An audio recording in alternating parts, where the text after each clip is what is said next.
Just watching mama. Let me get a sound check in my comments. Give me a thumbs up, a happy face, anything you got. Throw something in the chat so I know my audio is good. Mic check 1 2 1 2. Mic check 1 2 1 2.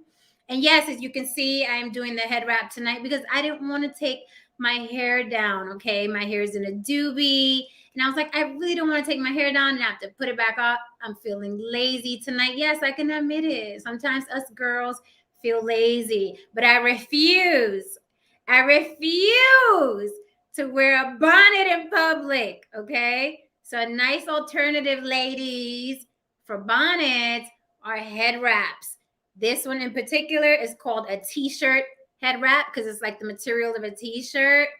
And I get them online from YGN, which stands for You Go Natural. That is not a plug. They are not paying me for jack squat, but I love their head wraps anyway, okay? And I don't have to be sponsored by somebody to recommend something that would help somebody else, okay? So ladies, you don't have to do the bonnets outside because let me tell you, the bonnets look fucking ratchet. Let's keep it a buck, okay? The bonnets look ratchet outside. But if you don't feel like doing your hair, because it's a lot of work, and it is a lot of work, ladies, opt for a head wrap, okay? They come in a lot of cute colors. You can match your outfits with them, okay? Take it all the way to the Caribbean or back to Africa, however you see fit, okay? We are Caribbean, indigenous, and native women. You know what I'm saying? There's a lot of things that we could do with our looks and still look amazing. See, right now I got no hair, all right? And I'm still cute. What's up, Benjamin Johnson? We're going to talk about are women more shallow tonight. We're going to talk about a couple things. I'm waiting for some people to get here. Let me get the link ready because I'm dropping the link early tonight. Okay.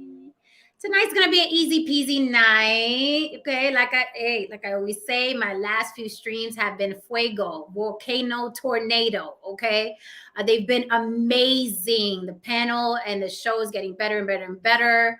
And everybody's participating. Yesterday's show, woo! I highly recommend yesterday's show. It's probably one of the best streams we've had. Probably one of the best panels we've had. Probably one of the best panelist commentary that we've ever had. Heavy stuff last night. Always entertaining. So please check out yesterday's stream. It's really good. The topic was, are we better colonized? Okay, so it was very interesting. Okay, very good show. I would highly recommend. I always recommend my shows, but last night's show was a doozy. Okay, lots to learn on that one.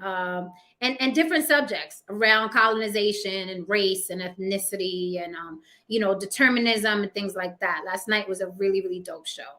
So hi guys, welcome to another episode of On the Block with Jen. You guys already know I'm on the Block with Jen on TikTok, On the Block with Jen on Instagram, okay, and On the Block with Jen on Facebook. Though you're not going to see Jen on Facebook too much. I'm not a fan of Facebook. I prefer Instagram and TikTok to say hello to the people, okay? What's up, Supreme Mathematics? So yeah, guys, tonight, don't forget, if you want to support the show and help mama keep the lights on, you can super chat me right there in the chat, very convenient. Or if you're catching this later on the replay, guess what's open 24 hours a day, honey? Guess what's open 24 hours a day? You guessed it, Cash App. So if you want to support the show and you're catching the replay, hi, late birds. Just do the Cash App right there on the bottom, On the Block with Jen as well. So I'm On the Block with Jen on all public social media platforms, and I'm also On the Block with Jen on Cash App, okay? So I'm not hard to find, okay? I'm just trying to answer questions because people do ask me, okay? They do ask me, what's the Cash App? How do I support the show? Where are you on Instagram? Where are you on TikTok? On the Block with Jen across the board. What's up, No Saint? Are you feeling kind of shallow, No Saint? Then you have something to say then, because tonight's topic is, are women more shallow than men? Are we? Ladies, are we more shallow than men? Are we? I don't know. There's been talk in the streets things are changing. Things are changing in the YouTube verse. I'm starting to see patterns. I'm even starting to see something. Yeah, homie, Kevin Samuels, father and godfather to you guys. He said it's going to start trending, older women dating younger men. And I can tell you, I'm an older woman who's dated younger men. So was Kevin Samuels right? Have I dated younger men because I'm shallow? I don't know. We'll find out tonight. Yeah. I saw something interesting that I'm going to make a topic for another day. Sometimes I put things on the burner for you, and then I cook the whole meal on a later day. I think we're gonna have to revisit the passport bros. Yeah. We're gonna have to revisit because now I'm starting to see Filipinas trending on YouTube talking about Black men in a very, very derogatory way. Like you guys, I don't know, you're not the hit out in the Philippines that you claim to be. And like I said before, there's a certain caliber of woman that you can date when you go abroad for women, okay? But there are some women, okay, that are about their business in the Philippines and are not downtrodden, and they are now starting to trend on YouTube talking about how kind of gross passport bros are. So I'm gonna have to revisit passport bros because they presented a certain way when they're online, but now we're hearing straight from the horse's mouth, the Filipinas, okay? The Filipinas that are not downtrodden and don't need the $40 that y'all flying in with. We're going to have to revisit that, okay? I'm seeing some very interesting videos, and I will have the videos for you. This is not me talking. These are your preferences out in the Philippines. So it's going to get very, very interesting for you passport bros. I think the jig is about to be up out there, okay? So I don't know. You're starting to get put on blast by the Filipino women. So we'll see what happens. What's up, Javier Colon? Maybe I could date younger men because I don't know. Maybe I don't know. What you think? Maybe because I can. But I don't know. It's not just me. It is not just me. Quick update on Shanquila Robinson's case. This case gripped everybody because it was so heinous and it was on video. She was so young, so beautiful. So we're all kind of like, waiting, bated breath to see what the next move is. The woman in the video who was beating on Dejanay Jackson, the woman Dejanay Jackson who was beating on Shanquila Robinson has been arrested, okay? The feds got her in a box, and they're awaiting extradition. So they're going to take a homegirl, put her on a flight, send her ass back to Mexico. I bet she never thought she'd be going back to Mexico in handcuffs, but she is arrested. The feds got her ass, and they're awaiting extradition. So she's going to be back in Mexico, and she's going to have to face the law. And the crazy thing about this case is that I know that girl thought she was just going to have a world star moment. I know she thought, I'm just going to beat her ass, and it's going to be all over social media. We're going to laugh at it because everybody's going to see me beat her naked ass. Rewind. Nope. So now she's in a box with the feds watching her ass and about to fly her ass back, and she'll have to deal with the Mexican law. Okay? And it's not, a rumor. You don't want to be locked up in Mexico. Okay? It's going to be 10 times worse for Dejanay Jackson because she doesn't even speak Spanish. Okay? She doesn't even speak the language. Can you imagine being locked up in another country and you don't speak the fucking language? Shout out to Brittany Griner. Okay? Being locked up in another country and you don't speak the language. And motherfuckers don't care that you don't speak the language. It ain't America. Okay, you're not gonna be making demands over there about, oh my God, the conditions in these prisons, help. No, that's not gonna happen in Mexico, Dejanay. It's not gonna happen. So good luck. I can't wait till she hits Mexican soil. I will be following this case. We're gonna keep up with it, and we're gonna revisit that passport bros thing because it's getting very interesting. Those trips that people are taking out there to quote unquote find women that are more agreeable. Okay, find women that are more agreeable. So tonight's topic is, are women more shallow than men? I'm going to drop the link early. I want some guys and some girls, hopefully, up here early. Okay, let's talk about this. If you guys saw the thumbnail, you saw the thumbnail that I posted. If you didn't see it, run to the community tab and check it out. What's up, veganista? Veganista working while lurking. Well, good. At least football ain't on tonight. So we'll have you in the building because you and that football, Lord. Okay, I dropped the link. Not doing a long monologue tonight. Ladies and gentlemen, we'll talk about the celebs mañana.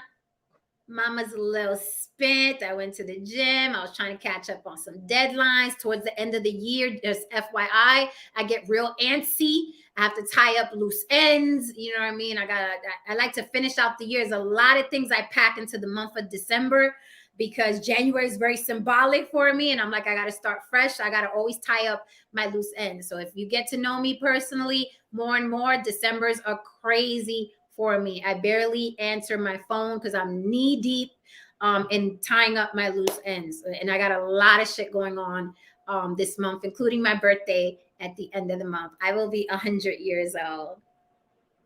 I look good for 100, right? Yeah. Welcome to the wall. All right, guys. So let's talk about this. Are women more shallow than men? One of the things that, and I'm not going to get into the passport bros tonight, but one of the things that the Filipina said when she was kind of like dragging the passport bros, and this is a Filipina. These are the ones that are supposed to be agreeable, right? These are the ones that are supposed to be agreeable and all about Black men when they land in the Philippines. But she was saying that Black men like fat women. That is what she said. That is what she said. Black men like fat women. So the fat women out there are guaranteed to get one of them, right? Also here in the States, United States of America, right? It's been said men are chubby chasers. They're not as shallow as they claim to be because men talk about women a lot. They talk about women's looks a lot, okay? But are they as shallow as they claim to be? Now, I'm not going to lie. This is going to sound super-duper shallow. And I'm going to tell you how I think. Maybe you'll think I'm shallow. I don't know. Okay? But I've seen guys, not going to lie. I've seen guys and I'm like, he could have got somebody that looked better than her. Like, oh my God, that baby, he doesn't know his worth. He doesn't know he could have did better. He should have hollered. Is that shallow of me? Is that shallow of me? You guys do it too. Okay. Now, everybody I dated was an Adonis, right? I'm sure you guys will see a beautiful girl be like, how did he get her? We all do it. But who's more about their business? Who's willing to let go of looks to date and marry? Women or men? Are men more likely to let go of being shallow to get married and to be in a romantic relationship? Or do women give up being shallow more than men to be in a romantic relationship? Who's more shallow? Is it me or is it you? So I'm going to bring up my guys. I see No Saint. I see Brother Ish. Hello, gentlemen. Hello. Hi. Brother Ish, you with us or are you still traveling? I know Brother Ish was traveling. No, I'm landed. I'm here. Yay. Okay. So, see, here we have here. It's either Shiali or Chili Van Putten. Van Putten says, Jen, I love some chubby girls. More cushion for the pushing. They're already starting. He's saying, okay, that's chubby. He said chubby. So I couldn't do nothing for Chiali or Chili Van Putten because I'm not a chubby girl. But there goes one. He said he likes chubby women. There we go. So, gents, what do you think? First of all, what do you think about my look? Give me some love. Well, I was going to comment on your looks. I sort of did, saying I'm feeling shallow tonight. But I love the earrings, the top. Yeah, very nice. Very nice. Thank you. I'm not the rap kind of guy. I like your hair when it's like, I like your hair when it's down, but hey. Teach well, his let own. me go take my hair out right now, no saints. Let me go He's run a savage. it. See, you don't understand that a civilized woman sometimes wraps her head and shows her crown and a crowning glory. So he wants them savage and all out there, you know. Just yeah, that's how we starting tonight, brother. But I love your civilized Taino look with the gold bangles, the Wonder Woman bangles going on there, and the B girl earrings, hoop hanging down. I see you. Door knockers. Well, they're not officially door knockers. Yeah, these aren't door knockers. Keep up, no saint. Come on, we're not gonna teach you forever. Oh shoot. Well, thank you. I didn't want to pull my hair out. I'm like, I've been running around all day. I'll pull it out tomorrow. All right, guys. Thank you, Veganista.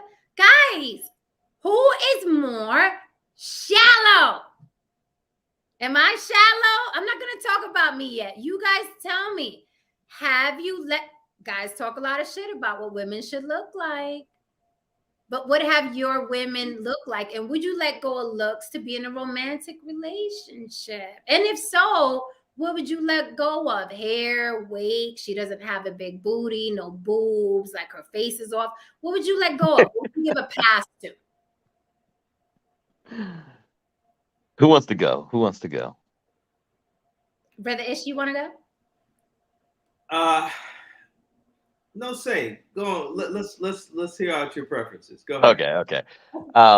So, you know, I mean, obviously everybody's different. I think that initially, I mean, I know when I was younger, I was, you know, I mean, I never would date an overweight woman. She had to be attractive, you know. But there were people that I met that I didn't find attractive that grew on me with their personality.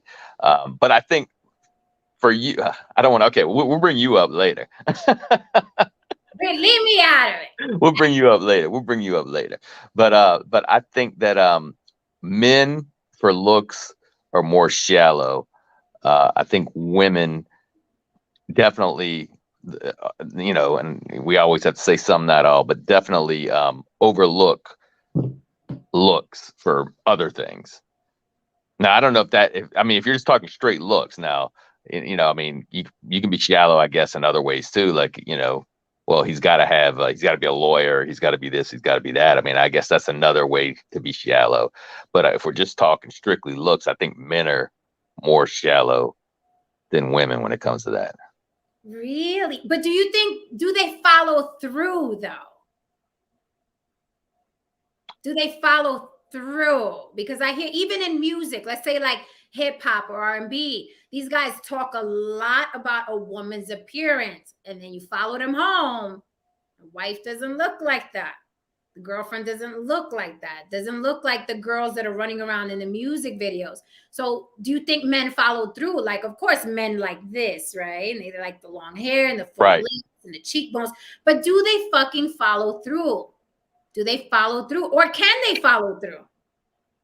Can they? I mean, I guess that's what it comes down to, is if they're able to follow through, whether it's, you know, and I mean, I don't want to go into that subject, but that's kind of where we talked about Tinder being a disadvantage for guys, because if you can meet a girl, get to know her, you have more chances of upgrading as far as the looks go. Because women, I really think women take a lot more into account. Now, I had a girl that girlfriend I had in California, she wasn't attracted to me. We hung out for a long time. She really wasn't attracted to me. I wasn't her type. But we had like a 2 or 3 year relationship because she got to know me.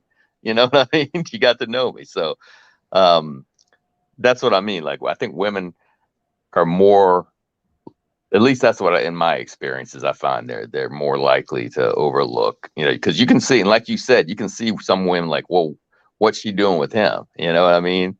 You know, what's that girl could have like what's she doing with that? You know, you sit there, you judge. What is she doing with that guy? Right. You know? We've all done it. We've done it. I know I've done it. Yeah. Ish, what say you?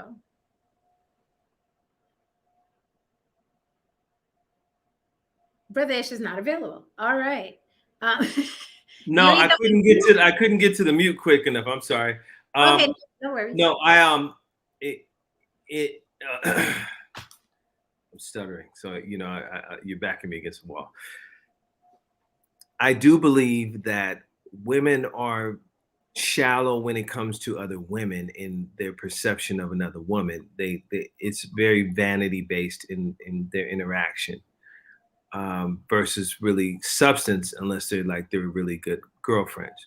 When it comes to relationship choices, I used to believe that it was a shallow determination till I really matured into understanding the full male responsibility of being the provider and the protector.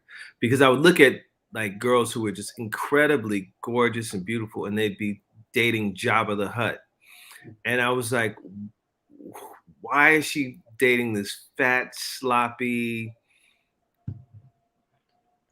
mastodon of a human being? And then it's like, oh, but he's got a lot of money. And I was just always, I had a certain degree of like that's awful, that's terrible, that she's a gold digger, but understanding the role of the male as being a provider, he's top of the food chain now, like so she was making a determination based upon livelihood and his ability to provide and to and accepting who he is and who he isn't. Right. So it shifted my my perspective a great deal. But when it comes to guys, I think guys, when they're making choices, since we're visual creatures as males, we always are what we're visually attracted to, but we marry what we kind of level down to. So circumstances and conditions, she may gotten pregnant, or she may be just the one that's loyal and tolerates all the other dynamics that come along with the person. So, you may not have been her first choice, but she wasn't your first choice either. Well, damn. Sounds like a fun marriage. So look at Tristan. Tristan said it don't matter the size. If she got the rolls, I got the butter. If she's lacking in the thighs, I still like them fun size. So Tristan has said that a lot about bigger women. And again, let's throw race into it. Let's make it spicy. Let's throw race into it. I did tell Glenn to come on up. I don't know if he's coming.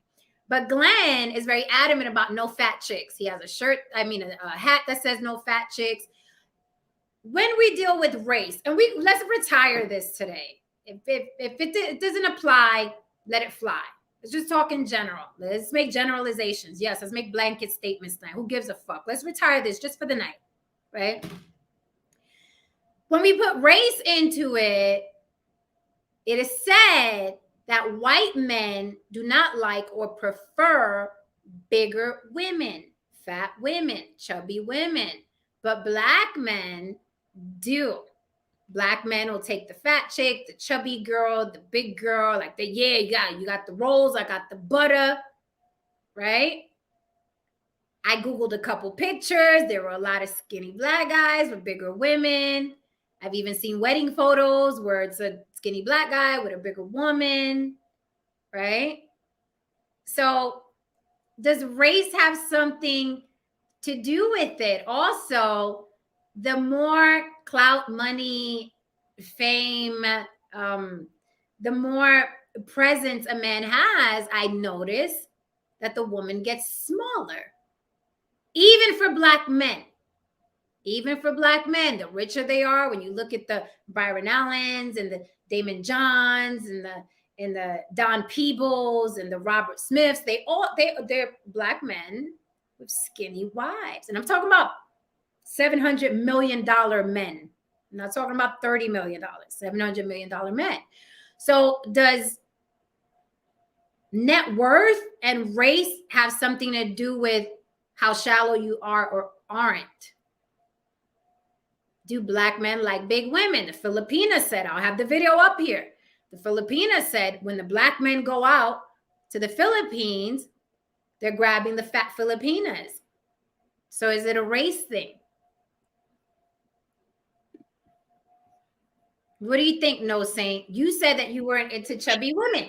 Yeah. So now this, I've never gone out with a big girl, but I will say that I have noticed, like, it's not like the older I got, my standards dropped, but like I've looked at it, and let me explain. There's a difference between like Mexico City, Mexico, and like California, Mexico to the northern part of Mexico. The women look different, and I've noticed, like, if some chubby Mexican girls that I said, man, all right, I might make an exception. I found them very pretty at a certain size and in the face. And I've seen it in other races too, where you're like, you know what, I can see she's got a pretty face. She's not my really type as far as body wise, but before, whereas when I was in my 20s, man, there was no way I would be like, so. But as far as race goes, I mean, who doesn't know, the stereotype of the skinny black guy with the, 300-pound white girl on the side that I never understood. But I know Ish probably has a spin on it. It's probably like like almost like a taboo trophy type thing, even though I know he wouldn't touch a white girl. I'm just saying that's probably, I know he's got something, I don't want to put words in his mouth, but I assume that's where he's going to go with it. But yeah, I never understood that. He wants to put words in my mouth. He does. He wants to control my tongue. He wants to correct. He wants to guide my language. I see. No, I'm just joking. So, welcome, Glenn Lawrence, to the panel. How are you, sir? And of course, he comes in with the No Fat Chicks hat. What did I tell you? What did I tell you? So, Veganista, who's 6'2", 195 pounds? I don't know what you're talking about. So, Glenn, you came in right in time because I was talking about race regarding how shallow people are. It is known, it is not a secret that Black men like their women thick, chubby, and fat. Whatever word makes you comfy, okay? Thick, chubby, fat. It's all, I've even seen obese, well-fed. Well-fed, whatever, healthy, right? That ain't healthy, but sure. You can roll with that. Have you ever dated? Oh, we lost Glenn. So I got to ask him when he comes back. So, Brother Ish, you did want to respond to No Saint after he tried to force feed you those words and thoughts. Right.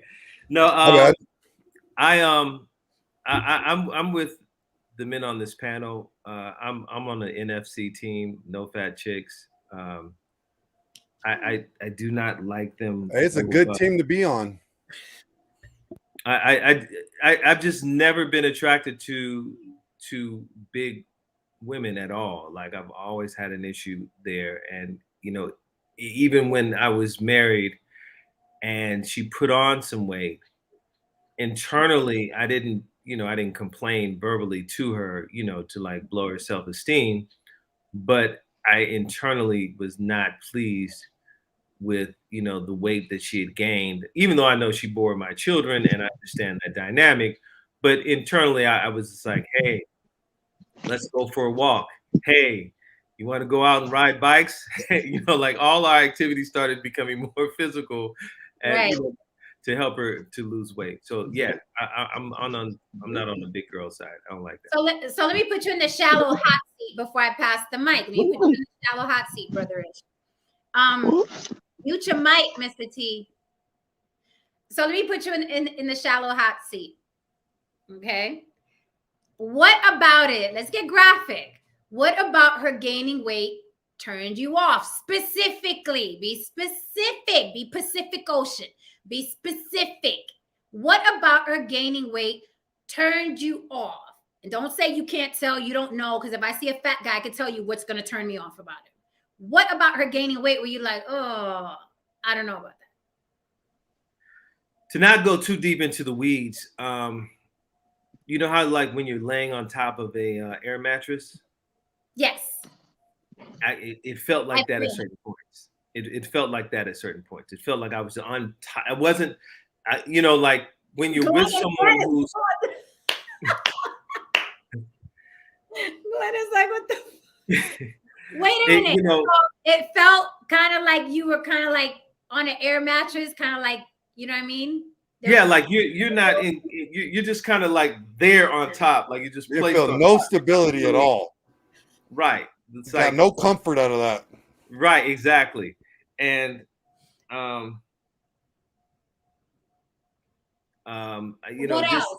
you know, like a belly. You know, nobody likes that. Like that's not, you know, and you know the back fat, all that kind of stuff just starts to turn on. I like a thoroughbred. I like a lean woman. I do, and you know, because even when you're hugging her or you're embracing, you're all intertwined with that woman. You're not working around, and you know, you're not sitting there going, oh, oh, you're doing too much. Oh, the big fat, no. Okay, did the sex change? Did the sex change, or was she still with it, just bigger? Was she still with it, just bigger, or did the sex change as well? It changed. I mean, you know, it changed. It changed. Okay. It was much more of a task for her. Okay. Last question. Did you feel a ways, be honest, did you feel a ways outside with her? Like taking her out in public? Did you feel a ways, or that wasn't a factor?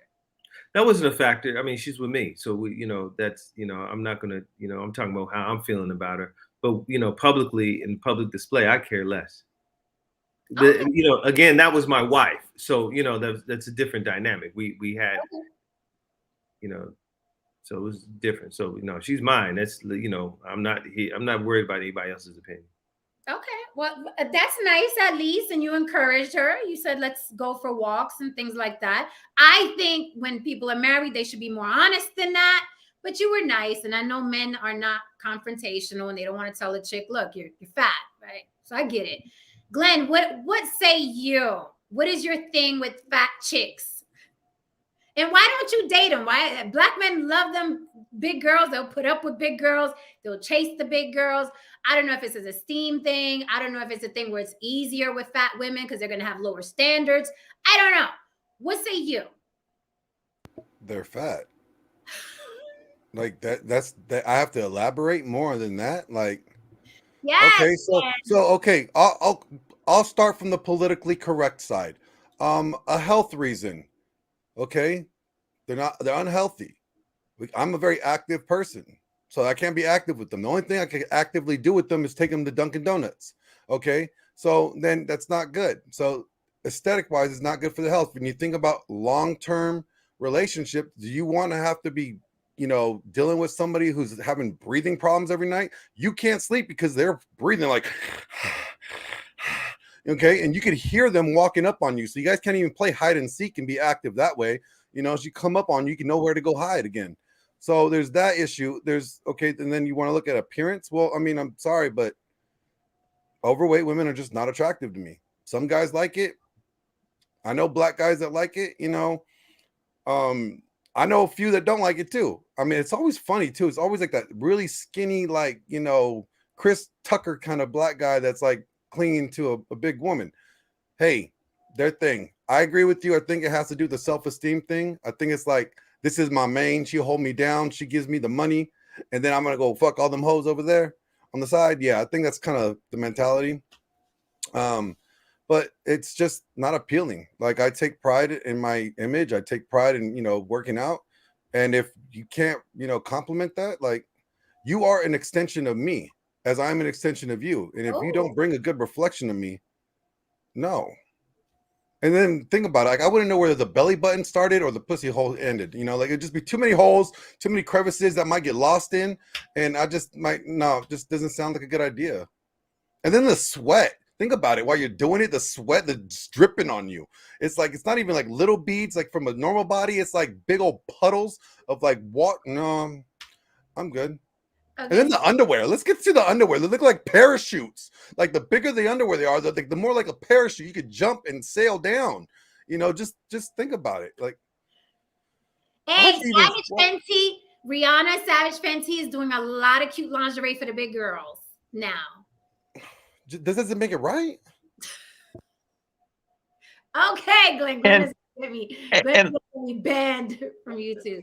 Mr. T, what you got going on? What say you? You into them big girls? How big is your girlfriend? Yo, there's a lot I can say. Me personally, What no. about your girlfriend right now? What's she looking like? Don't lie.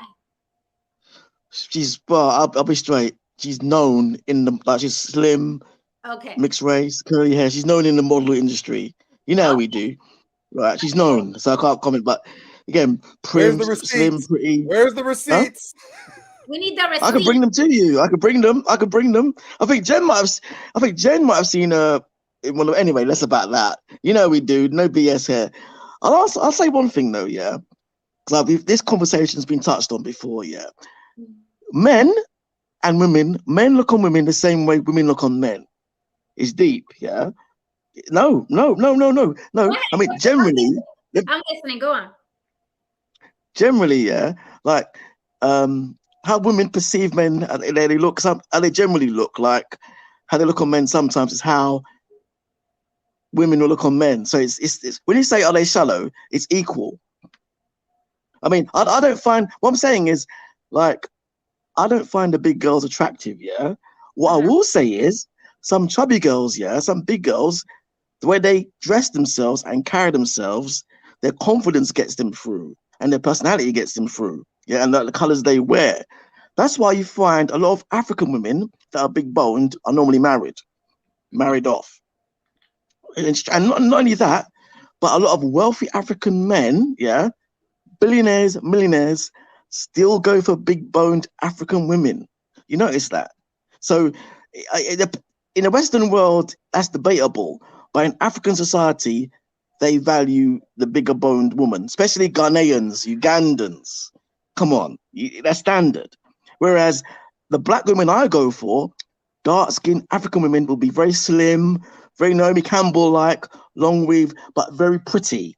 All my women are they're very pretty girls. You know, like Glenn rightly said, a woman is a reflection of you and how you feel yourself to be for some types of men. Real talk. So I'll say this. When we started, the guys were all saying that the women were more shallow, and I hear nothing but shallow men up here. Women love six-pack. Six-pack. I'll tell you this. Straight up. Like, women are sexual objects to men, and men are success objects to women. Simple as that. Like, the guy could be hot, you may bang him, but you know what? For long term, you're gonna take the chump that, like, may not look all great, but he is successful as fuck. He got the bag, he got the lifestyle, he could provide the lifestyle you want, and he's nice. You more likely would settle for him than the bum on the beach that looks good that you try to move in and try to make him into something, right? You had to dismiss him. I feel attacked. My brother, can I speak? Because I like to engage. You know what I mean? This is what I found. Yeah, that's partially correct. Yeah, but women, yeah, that are used to wealthy guys, that are used to all that, brought up in wealthy families, used to men with money. Yeah, they rebel against that. So you're partially right for the women that aren't used to that. But these women rebel. What do you mean by rebel? Yeah, I don't get that. Well, I'll answer that. Because they're from affluent societies, yeah, the family's got money, the dad's got money. At some point, it's an old adage. It's a thing over here, yeah. A lot of very wealthy, white, middle-class women somehow, some way, end up in the ghetto, and that's a bit of and I've actually spoken to other white people about this, and they say, yeah, it's true. Somehow, some way, this girl could be in a very wealthy affluent family, but they seek the opposite sometimes. People like to seek what's opposite. You're talking more about an outlier. Like, I think that's more an outlier or anomaly. Like, because in all honesty, like, think about it, ladies. I mean, no matter how good looking the guy is, right? You want a man that provides. So no. Some women like a man they're sexually attracted to. Yeah, as opposed to that. And the man may provide financially, but it may not provide emotional security. And that's a big difference, my brother. What they're going for is they marry the guy that has the money. and then they have a rendezvous with the guy in the streets that looks sexy as fuck, who they want. Honestly, that's what the problem is. Women want the best of both worlds, and that's okay, and they should want the best of both worlds. But the problem is they're not going to find both the alpha guy that's chiseled, that looks sexy as shit, and the guy that makes money. They're not going to find them both. There's too few of those guys. There's like the top 10% of men in the world meet that category. So what women do, unfortunately, women have to settle. Women have to settle in what they want to a degree, but they don't, because they end up hypergamy. There you go. There's the word, hypergamy. Okay. If she has everything she needs, yeah, she has the financial, she's in the social class settings, yeah, but the other guy just has something more that other guys don't, she will go for that. Yes, for a sexual experience, but not for long-term commitment. When women sorry, my brother, I like engaging about this. When a woman engages with a man sexually, yeah, the biological aspect of the male penetration, yeah, it's more than, I see you're saying on the onset, it starts like that. Agree, 100%. It starts like that. But as time evolves, she becomes attached to the man, and his other attributes become attractive. Now, but the average woman, I'm not talking promiscuous women, the women that have been sexualized. Sorry, my brother, let me finish. If you're talking, if she has the money, are you talking? I'm asking that question. Does she have all the money? If she's financially secure herself, yes, that's different. If she's financially secure herself, she can do whatever she wants. That's way different. That's way different. That's not what I'm talking about. I'm saying on average, a woman looks for a guy to provide. You're talking about an outlier. I'm talking about an average standpoint. Yes, but to provide, I generally agree with you, my brother. We've spoken before, and I agree with what you're saying. But in some instances, some women, I'll go back to a good friend of mine, guy's multimillionaire, properties everywhere. What she's saying now is, he's giving me this allowance, but that's not enough. He's not providing with me some emotionally, so I want out. I'm saying no, he's providing for you. She's saying no, that's the finances. But the emotional side of things, how we connect, he hasn't got that. So I want out. See my point? And a lot of women are like that. That's why you get scenario, the girl in Knightsbridge, central London, flashy car, man's loaded, and all of a sudden it ends, and who's she with? Just a normal dude, just a normal job, and he's just cool. It depends on the individual. I see what you're saying. I actually agree with you. But in some instances, we're not all the same, are we? We all have different experiences. We're all individuals. I'm just curious. Sorry, my brother. Sorry. I'm curious. Does she have her own money? Like, is she well off too? Or she's okay, but she's not loaded like that. No. She's not loaded like he is. Yeah, she wants she just wants more. I think you know what it is. I think there's a slight difference in American culture and UK culture. Because the dating scene, don't forget, like you've got like different states, like you got Alabama, you got this, you got that, you got so much stuff, you got much more going on, you got billions of people over there. Over here, it's mainly London's the main scene, and the dating scene in London's a bit more multicultural. Like I still think you got like lanes of people that stay in their lane. I think over here is a bit more mixed, more multicultural, and the guy could be a billionaire, but she may meet a guy who's a dread in Brixton, yeah, for example, and he's saying something different, and his flow's different, and some women respond to that. So I think there's a slight, you know what I mean? London is like the main capital of over here. Okay, wait. You got different states. Sorry. Okay, wait. Yeah, I don't want to go into a whole lesson. Sorry. Yeah, I'm just saying generally. Sorry. Yeah, like, but I agree with you. What you're saying is true, but those are outliers. Like those are so far and few in between. Out of the normal, out of the average, like it's like saying, like, you know what, some guys like eating donuts off fat chicks' nipples. Sure, I'm sure some guys do like that. I'm sure there's an outlier like that, but it's not the average. We're talking about listen, can I get in on this? The average bulb. No. Yeah, let me read.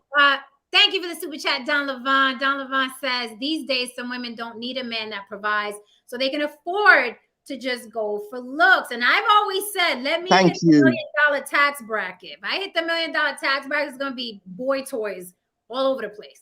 Okay. So that's it. Boy toys.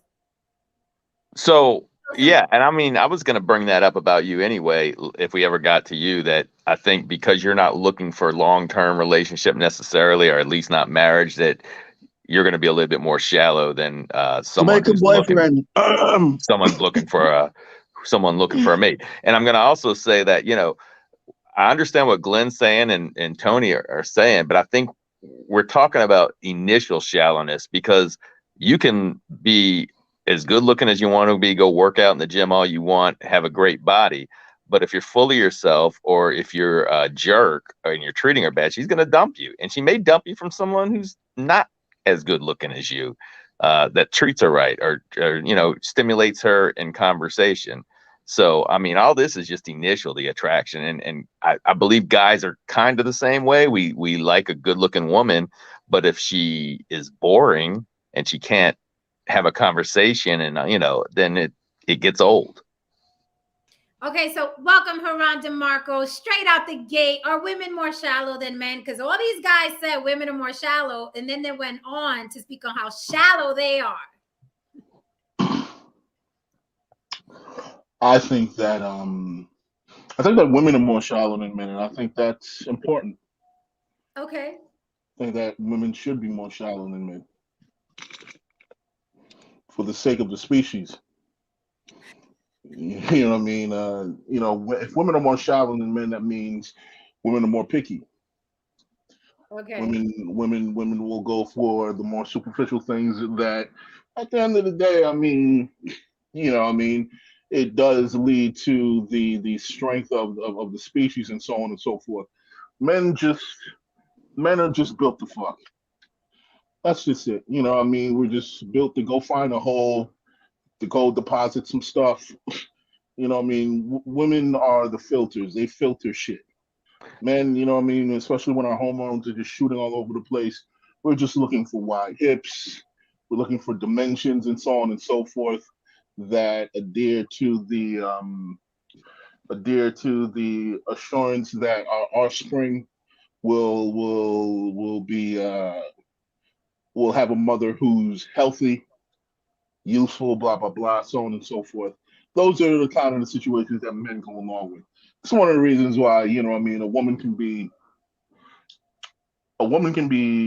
work at McDonald's, but if she's hot as shit, I mean, if she's actual beautiful So that woman, sounds like men are more shallow, not women. no, that's Yeah. not And you're necessarily the case. listen, you're saying women are shallow. Women have a checklist. Women have a No. checklist when it comes to a mate. That is the truth, but men don't necessarily have a checklist. No, we don't. So we're more You know shallow. what I mean? No, that's not necessarily the case, because if someone is more shallow than the other person, that means they're a lot more picky. That's how I'm perceiving the whole situation. Listen, if we're talking about shallow, it depends on how you define shallowness. If you're defining shallowness, you know, by looks, women have a list, and looks aren't as important for a woman looking for a long-term relationship. Now, short-term, all bets are off. I get that. But I'm just saying men are less, you know, initially. And I just think we don't have as big of a checklist. Well, okay. Well, then I'll just use what you just said right there. Okay, for a short-term situation. All right. I'll use an example. They did a survey. For short-term situations, the girth of a man's penis is more important for a lot of women. They did an actual survey of that.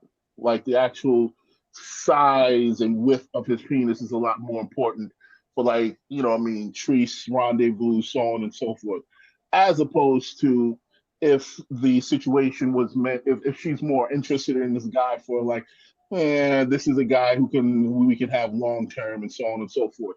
Like, for instance, in the Black community, they refer to it as vacation dick or husband dick. Does that make sense?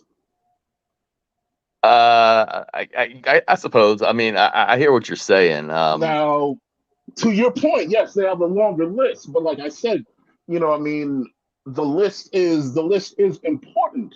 The list is important because it ensures that, yes, the more, I guess, what you would say, useful person in the moment is actually chosen. For men, she's just got to she's got to really be a hot chick. She has to be somebody who actually just arouses us. Does that make sense? Yeah, For I get what women, you're it's a about. I'm little also bit looking deeper. at I'm For looking at women, it's a little bit deeper than just being aroused and like, yeah, he's getting my coochie wet. You know what I mean? It's a little bit deeper than that. You know what I mean? Because guess what? In the midst of that, here's the thing. In the midst of that, in that moment, you can arouse a woman, but if you say some stupid shit, that can immediately turn them off. that's for sure. You know what I mean? For us, absolutely not. If she's hot, she's hot. I mean, for some of us, the less she can speak or think, the better. You know what I mean? So, That's short term though. That's definitely short term. Relate. We're talking short term. well, Truck was No, on no. here If you're said, married, you want her. You want her to have a thought. Believe me. Truck was on here and said that the more destitute, the better. So, Well, I'm not going to Truck for relationship advice. I remember. He's a special human being. I mean, well, I've seen other brothers say the same thing too. You know what I mean? Who said that? Hey, a great woman is a quiet woman who only speaks during sex, and even then, it's just ooh, Oh, that's cap though, man. I know a couple of dudes who said that. Hey, I am all for a woman who actually has her own thought. I love a conversation, so on and so forth. For me personally, I'll speak from my perspective. Just a physical attraction is a big thing for me. Physical attraction is a very big thing for me. I don't necessarily always think, well, now a little bit more so in my life, I think of long term, short term. I didn't think about, those things enough in my younger years, and I paid for it because it was just like, I mean, if she was gorgeous, if she was hot and available, hey, fuck it. And that was extremely shallow and short-sighted of me, because I didn't think about, many long-term ramifications of getting involved with someone who just wasn't the right person. But again, from my experiences, I tend to be a bit shallow. Depends though. Depends. Someone can have a great personality. Someone could have a great personality. I'll be like, for some guys, sometimes for us, somebody could just have a great personality, and we'd be like, I don't necessarily deal with chicks like this all the time, but why not? Let's roll the dice. Let's rack them up. Welcome, Siete, to the panel. What say you? I would like to say first, you look beautiful this evening. Thank you for having me up here. Salute to the panel. Thank you. I think women are more shallow than men because, and I'm not up here to bash women or anything like that. I'm just saying from my personal experience, I think that a lot of people, men and women, feel like they're entitled. I think it's really about feeling like they're entitled. And don't get me wrong, everybody's entitled to like a happy life with a beautiful significant other and everything like that. But sometimes if you don't have anything to offer, this is my thing. If you have nothing to offer, why should I even open the door for you? Is where I'm going with this. So like, are women more shallow than men? I would say it's equal, because a lot of times men have absolutely nothing to offer that woman but expect her to be, follow this crazy red pill mind state that I have. You know what I mean? When they have less in their bank account than she has. That doesn't make them an alpha male. That makes them, somebody that probably works at McDonald's, like, or needs a second job from their 9 to 5. Like, so are women more shallow than men? I would have to say yes, because women tend to not really, this, as hard as this is, I gotta be honest up here, it's a man's world. We make the money. We're supposed to. What? Yes, this is a man's world, sir. So we make the money. Just give me a second. We make the money, and we're supposed to take care of the women. So you really have to understand that if you're not doing nothing, then yeah, she has to be shallow because you don't have nothing to offer. You know what I mean? She has to look for looks because you got no money. She has to look for, that dude in the gym that is literally at the gym because he doesn't have a place to live, probably. So I don't blame you ladies for being shallow, because a lot of men don't have anything in their bank account, and it's embarrassing. And I'd like to apologize for all the broke dudes that are probably up here on the panel, and the broke guys in the chat. I apologize. Jen, like some of us just don't know what it takes to be a real man. If you guys need tips, if you'd like a study session, you can send me a Cash App for $20. I'll show you how to make some money in your life. But go ahead. Do you have a site? Wait a minute. I need some help. Who disagreed with him when he said this is a man's world? Me. I disagree also. I disagree. I disagree fully. Women choose men. Bottom line. Salute to Jay Savage in the chat. Go ahead. Sorry. Big up. Women choose men. What? I agree that it's a man's world. Are we wrong? Because I agree it's a man's world. No, you are wrong. We don't live that may have been something of the 20th century. Mm-hmm. But that's not the case of the 21st century. He's a simp. Who's a simp, dude? Like, sir, cam up. Sir, hang on. Sir, I'm not going to disrespect the panel. I'm going to let you interrupting me. I let you talk, so shut the fuck up. Sir, listen, sir. You can serve me all day long. Just shut up. Let me get my point out. No, but you made a point. Let me finish my point. You're a simp. No, sir. Don't interrupt. Be respectful. You call me sir. Be respectful. Jen doesn't want you, sir. What the? Jen, let me just speak. Let me just speak for a quick second. Okay. Let me just speak for a quick second. Okay. This constantly happens. Dudes, you come up here, you peacock. You know what I mean. You try to, you know what I mean, look like the big, you know what I mean, the big alpha in the room in front of Jen. She's not going for you, bro. Who? Trust me. You get she's not checking for you, bro. Jen's not checking for you, homie. She's not. She's really not. You're not addressing me. And no, I'm addressing you and everyone else. You insulting little brothers on here. You're coming on here. You're telling people I got tips. You're talking about, you know what I mean? I got pamphlets and so on. Stop it. Slow down. Yeah, homie. Stop it. Slow down, homie. Know your role, bro. You can speak your piece. So basically, we can respectfully dialogue. But you're not going to come on here and disrespect people. We don't move like that up here. You're crying. And that's all I'm going to just say about the whole situation. Who the fuck is crying, dude? Who's crying? Like, really? Like, let me finish my statement. You guys going to let me finish real quick? Or no, what? you don't get to finish. You could just sit there and listen. All right? So this is what I was saying.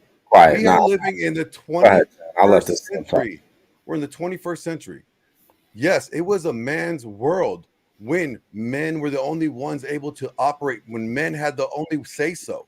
We don't live in a man's world. We live in a very egalitarian society these days. Okay, you have men and women able to earn equal amount of money.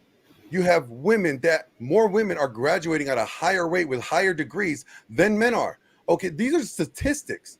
If you don't do your fucking research, don't come up here and start talking shit. Okay, we live in a very egalitarian world. Listen, there's no rights in America that a woman doesn't have that a man doesn't have. They have the same equal rights across the board. Sir, were you raised by your mother? What? Were you raised by your mother? Yeah. Okay, so I understand your female energy. Dude's trolling, man. Female energy. You're just a fucking idiot that doesn't think he knows shit that's talking out of his ass. How much money do you make a year? I make over 150K. No, you don't. Really want to go there? No, you don't. I do. No, you don't. Google me, bitch. I don't have to Google you, sir. Google me, bitch. I can tell by your. name is out there. Google me. You can find me out. This is going nowhere. I'm just tired of stupid ass kids like you thinking they know something, open their mouth, and all they do is talk shit. That's a nice light in your trailer, sir. Go ahead, Jen.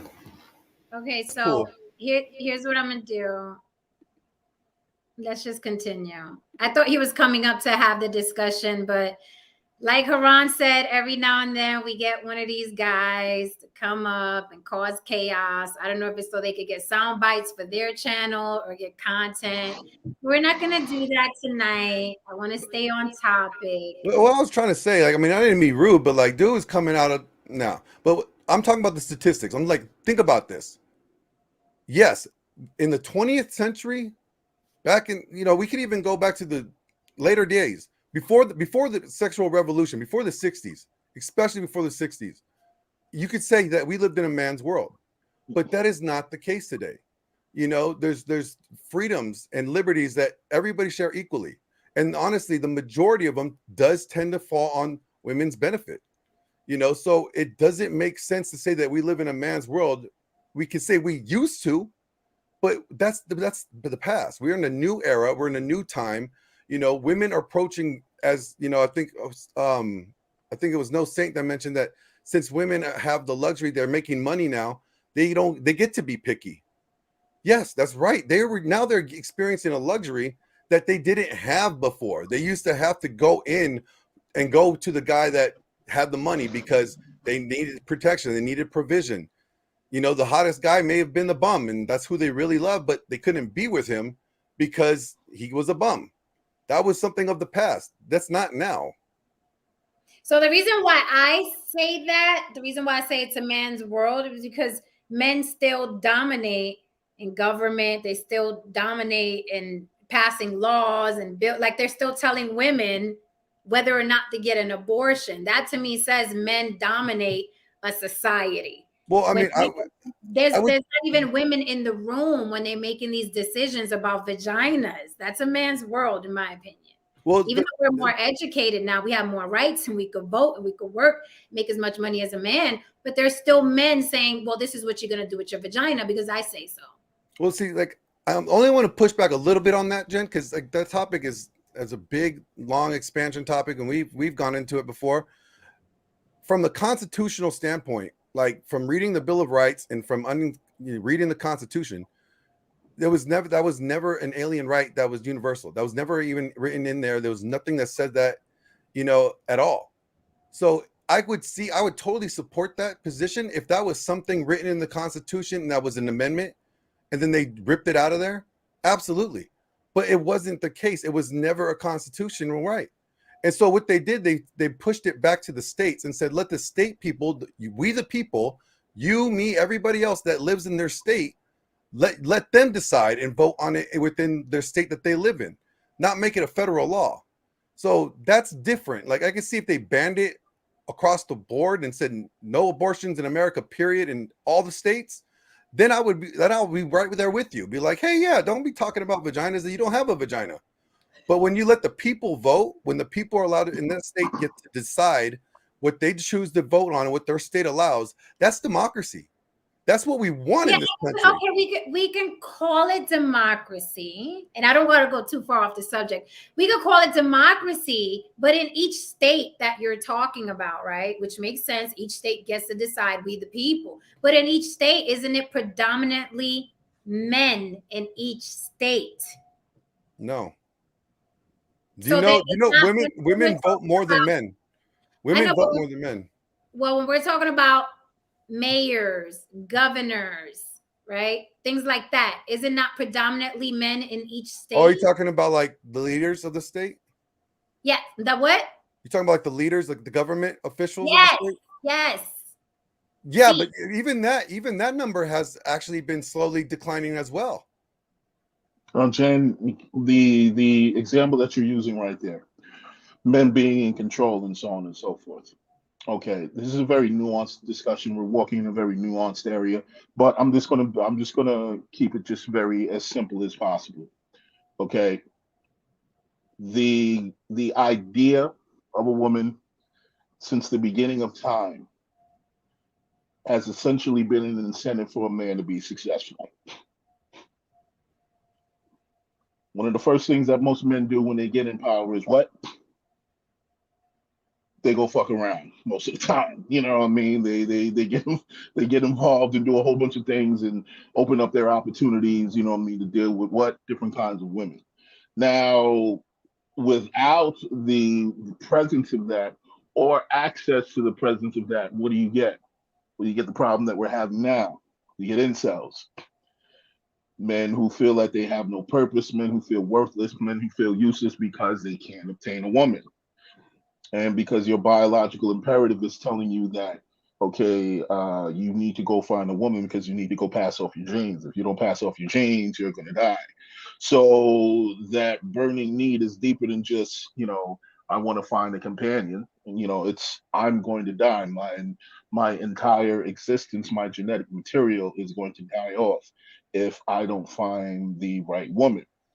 Now, if someone is that powerful and creates that degree of an incentive where wars are even fought over and so on and so forth, it's pretty much safe to say that, yes, on the surface, it may seem as men are in control, but behind that, maybe, it really is, the importance of women and the importance of the power that they have is understated most of the time.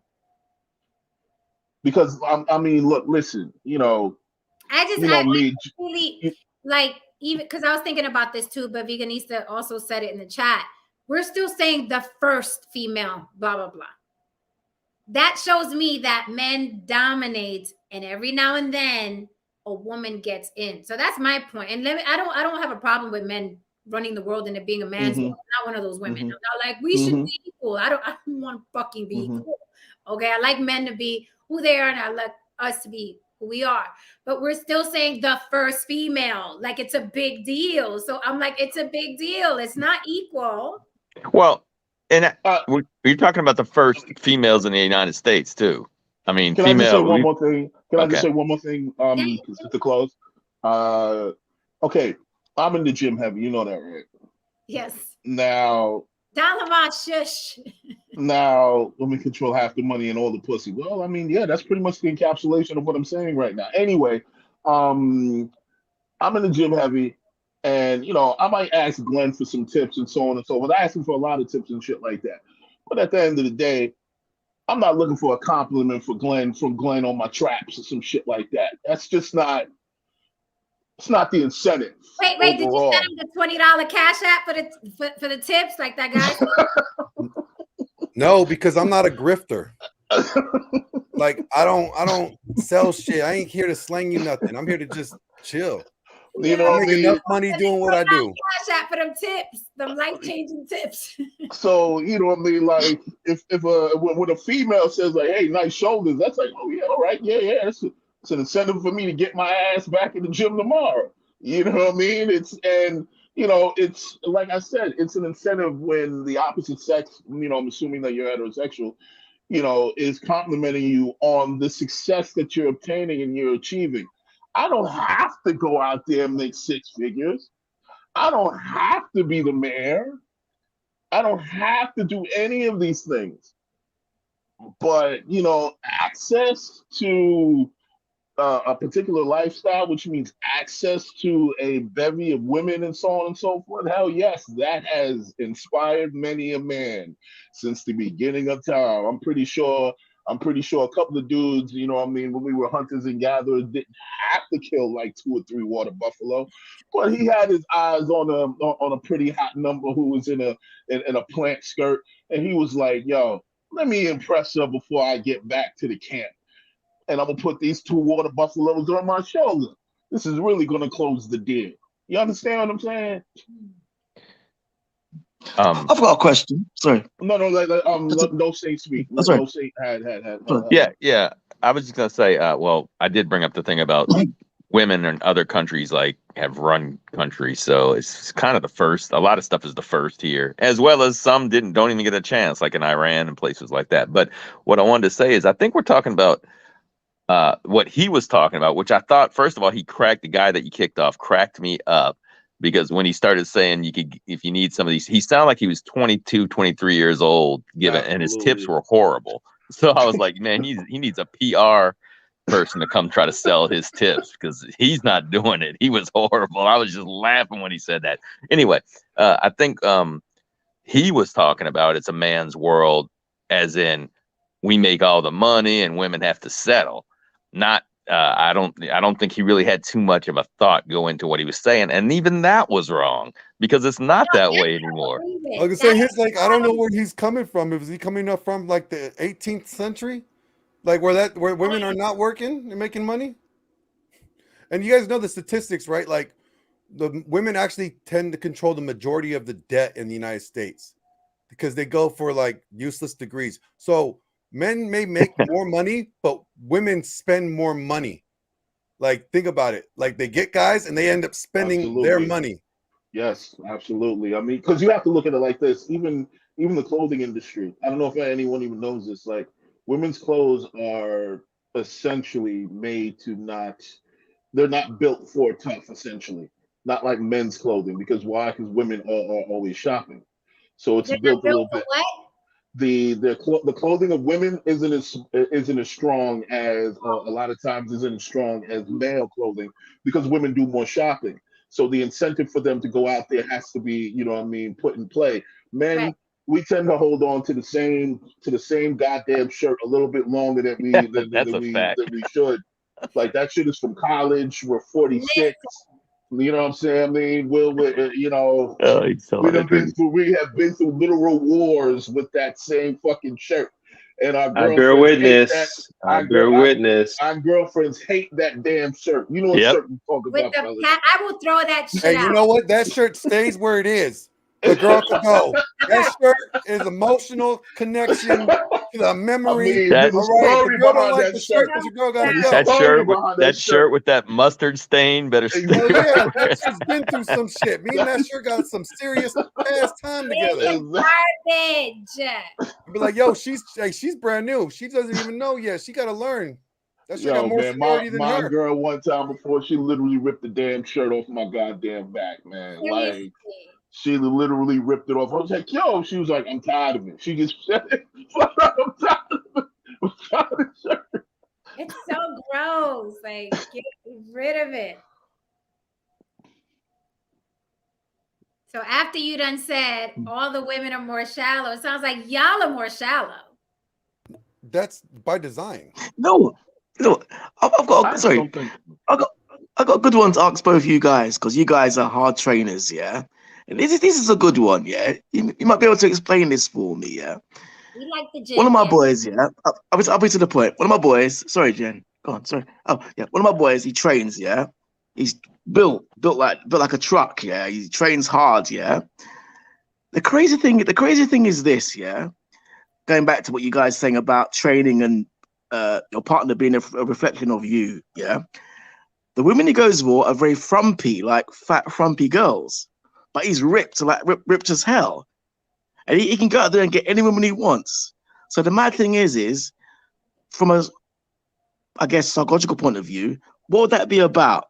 As guy, like you said, you train. So what would that be about? You know, what is there any psychology behind that? Do you think? Well, Glenn? the guy on my thumbnail is a Thumbnail. big, Sorry, yeah. Intelligent guy, both of you, yeah. He has a big girl. Okay, But so there is a psychology to it, right? And there's not even psychology. There is a theory. Let's just call it a theory. Big girls are easier. What? No, it's not that. It's the fact that like guys tend to be more risk adverse these days than ever before. Okay. So what they will do is that let's say that guy that your friend, he may not have been always built. I know I wasn't always built. I wasn't always in good shape. So what tends to happen is guys tend to go after like low hanging fruit, the targets that they know that they're not going to get rejected from. So what they do is that because they may be built, but inside they still feel like they're that fat kid. Their confidence is not there. Their exterior may be there, but their confidence is not there. Boom. So what guys tend to do is they tend to go after what they know is going to be successful. They will try to go for the easy win, the win that they know they could guarantee. You know, so they will go for the girls that are not as attractive because they don't want to have to deal with the rejection so much of the girls that might find them attractive. That's why I know it's a lot of guys that do that. It's a mental thing that they think that guys are all into the fat girls. No, they never really were before, but they may have conditioned themselves knowing that these girls don't tell me no. These girls give me access. So I'm going to just keep on going right here. Why change things up? This is good. I get sex from these big girls and they don't tell me no. But the thing is, oh, sorry, Jen, go on. Other than Brother Ish, has anyone on the panel been with a woman that wasn't fat at the beginning, then got fat? No, Yeah, my ex-wife. no. Did My she get ex. mad while you guys were still married? Yeah, How did you handle that? I left. I mean, the man is No, there was honest as there was nothing a lot. else. He's There was honest as other nothing issues. else. There was other issues that contributed to the divorce, but I mean, But the like, fact was essential. The There fact was hey, go influential. the Cool. The term fact was ex-wife. influential. The fact was He's the buzzer real. beater. He's a G. I love The him. fact was the buzzer beater, bro. hey, hold on. You and I already had this discussion. We already Oh talked yeah, we've about. had it tons of times. I mean, Yeah, we this But let's man, broke like, this down. since the topic is shallow. Since the topic is shallow, let's dismiss whatever else you hated about her. Specifically, the weight gain.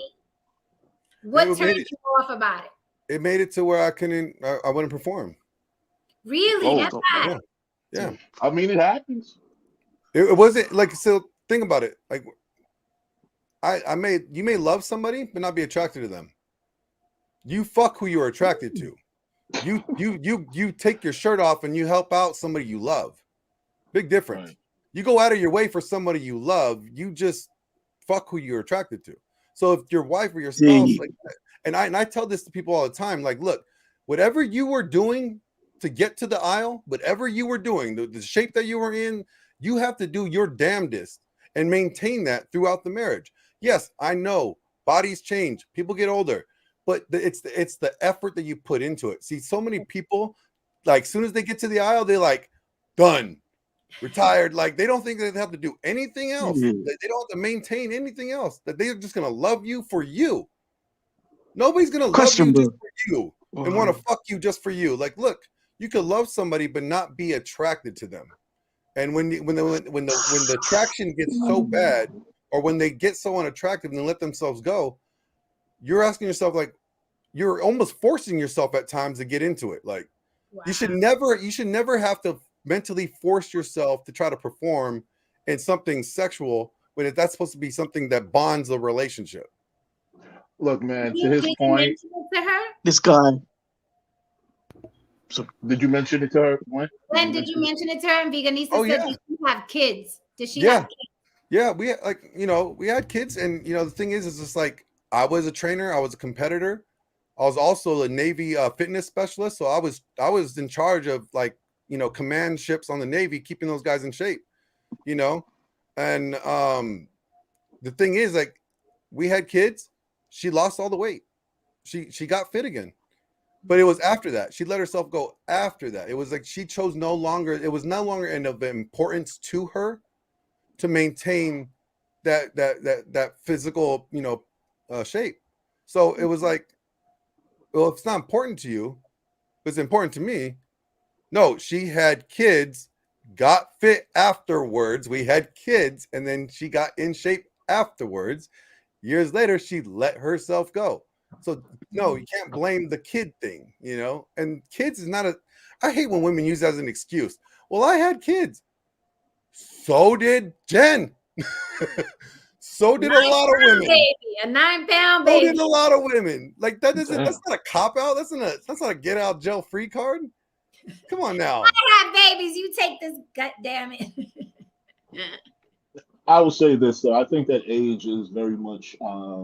I think that age is overrated in a lot of instances because look, a fit and in shape and tight body that's 50 something years old or 60 is going to be damn sure more attractive than a sloppy 30-year-old body or 20 Thank something you. year old body, in my opinion.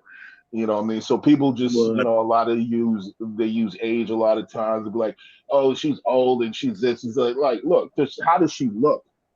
Right. I mean, you could be 60 and look great, look Right. absolutely awesome. I mean, Halle Berry is approaching her 60s. Nicole Murphy looks absolutely amazing. You know what I mean? There's a lot of beat up 30-year-old chicks out here right now, man. They're shaped like pawn shop sofas, and it's an ugly situation to see. But again, to Glenn's point, I personally, this is my own personal opinion. I think that every person owes it to themselves and owes it to the people that they're with to maintain an appearance that basically, creates attraction. That's why you got a lot of these sexless marriages that are filled with actual love. They both love each other very much. They just don't want to fuck each other. Yep. And there could be a number of reasons why they don't want to fuck each other. And some guys suffer in silence. Like, her stomach didn't look like that, dude. When you met her, you didn't know you had to shuffle through necks just to give her a kiss before, but you went through it because it was like you didn't want to seem like the bad guy and so on and so. It's the same thing with some women. Some women, suffer through silence too. They pick up his stomach and put it on their shoulder and they give that dude head or whatever. Just it's like Haran. That's too graphic, bro. I got the mental image in my head. Hey, we're trying to drive a point home here. Silence. I'm mean, I guess. Can I comment on Vigenisa's comment? She said just because Jen bounced back doesn't mean most women will. No, just because Jen backs back because she made it a priority, right? And other women don't make it a priority, so therefore they don't. No, they may never get to the shape that they were when they before kids. That's irrelevant. That's not even the point, and nobody's expecting that. Really, that's not even realistic. But the fact is, I will say this about me. We're all different. We're all different. Yeah. Some bounce back, some don't. My priorities are, I don't like the word no, right? So I like to keep myself, right, in a way where when I want something, there's not going to be a lot of no's coming my way because of how I look and how I am and how I take care of myself. I just don't like the word no. Some people don't care. They'll take whatever, but I'm like, I want to be, when I'm asking for something, I want to be, hello, I'm asking. That's different than, you know what I'm saying? That's different. And those things are important to me. You should be the best with your health, with your, whatever you be the best with what you have, where you are. You don't have to be Nicole Murphy. I'm 5'4". I wish I was 5'9", but I'm not. So I had to work with 5'4". What can I do with my frame? What can I do with my diet? What can I do? You know what I mean? What can I do as an individual? But no, everybody's not the same. But I'm with you, Glenn. I don't believe everybody doesn't put it. The thing is, it's more the work effort. Or, you know what I'm saying? It's like, is there an effort being put into it? Because I think guys could even handle that more. Like, okay, she's working at it. She's trying. She's doing this because she knows she wants to remain. Men can definitely deal with that. We'll help you. We'll help you. Yeah, that's the main thing. But like when women say like, oh, well, I had kids and that's why, like, no, you had kids. That's one thing. But the reason why is because you chose that your fitness, your appearance is no longer important or as important. Right.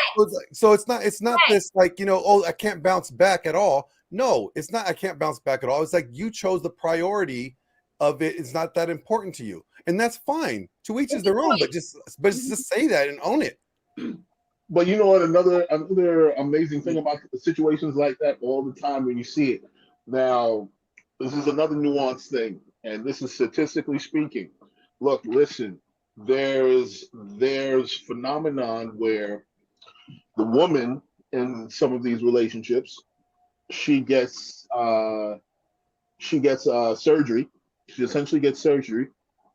She gets gastro surgery. She loses a ton of weight, and within a couple of months, the couple are divorced.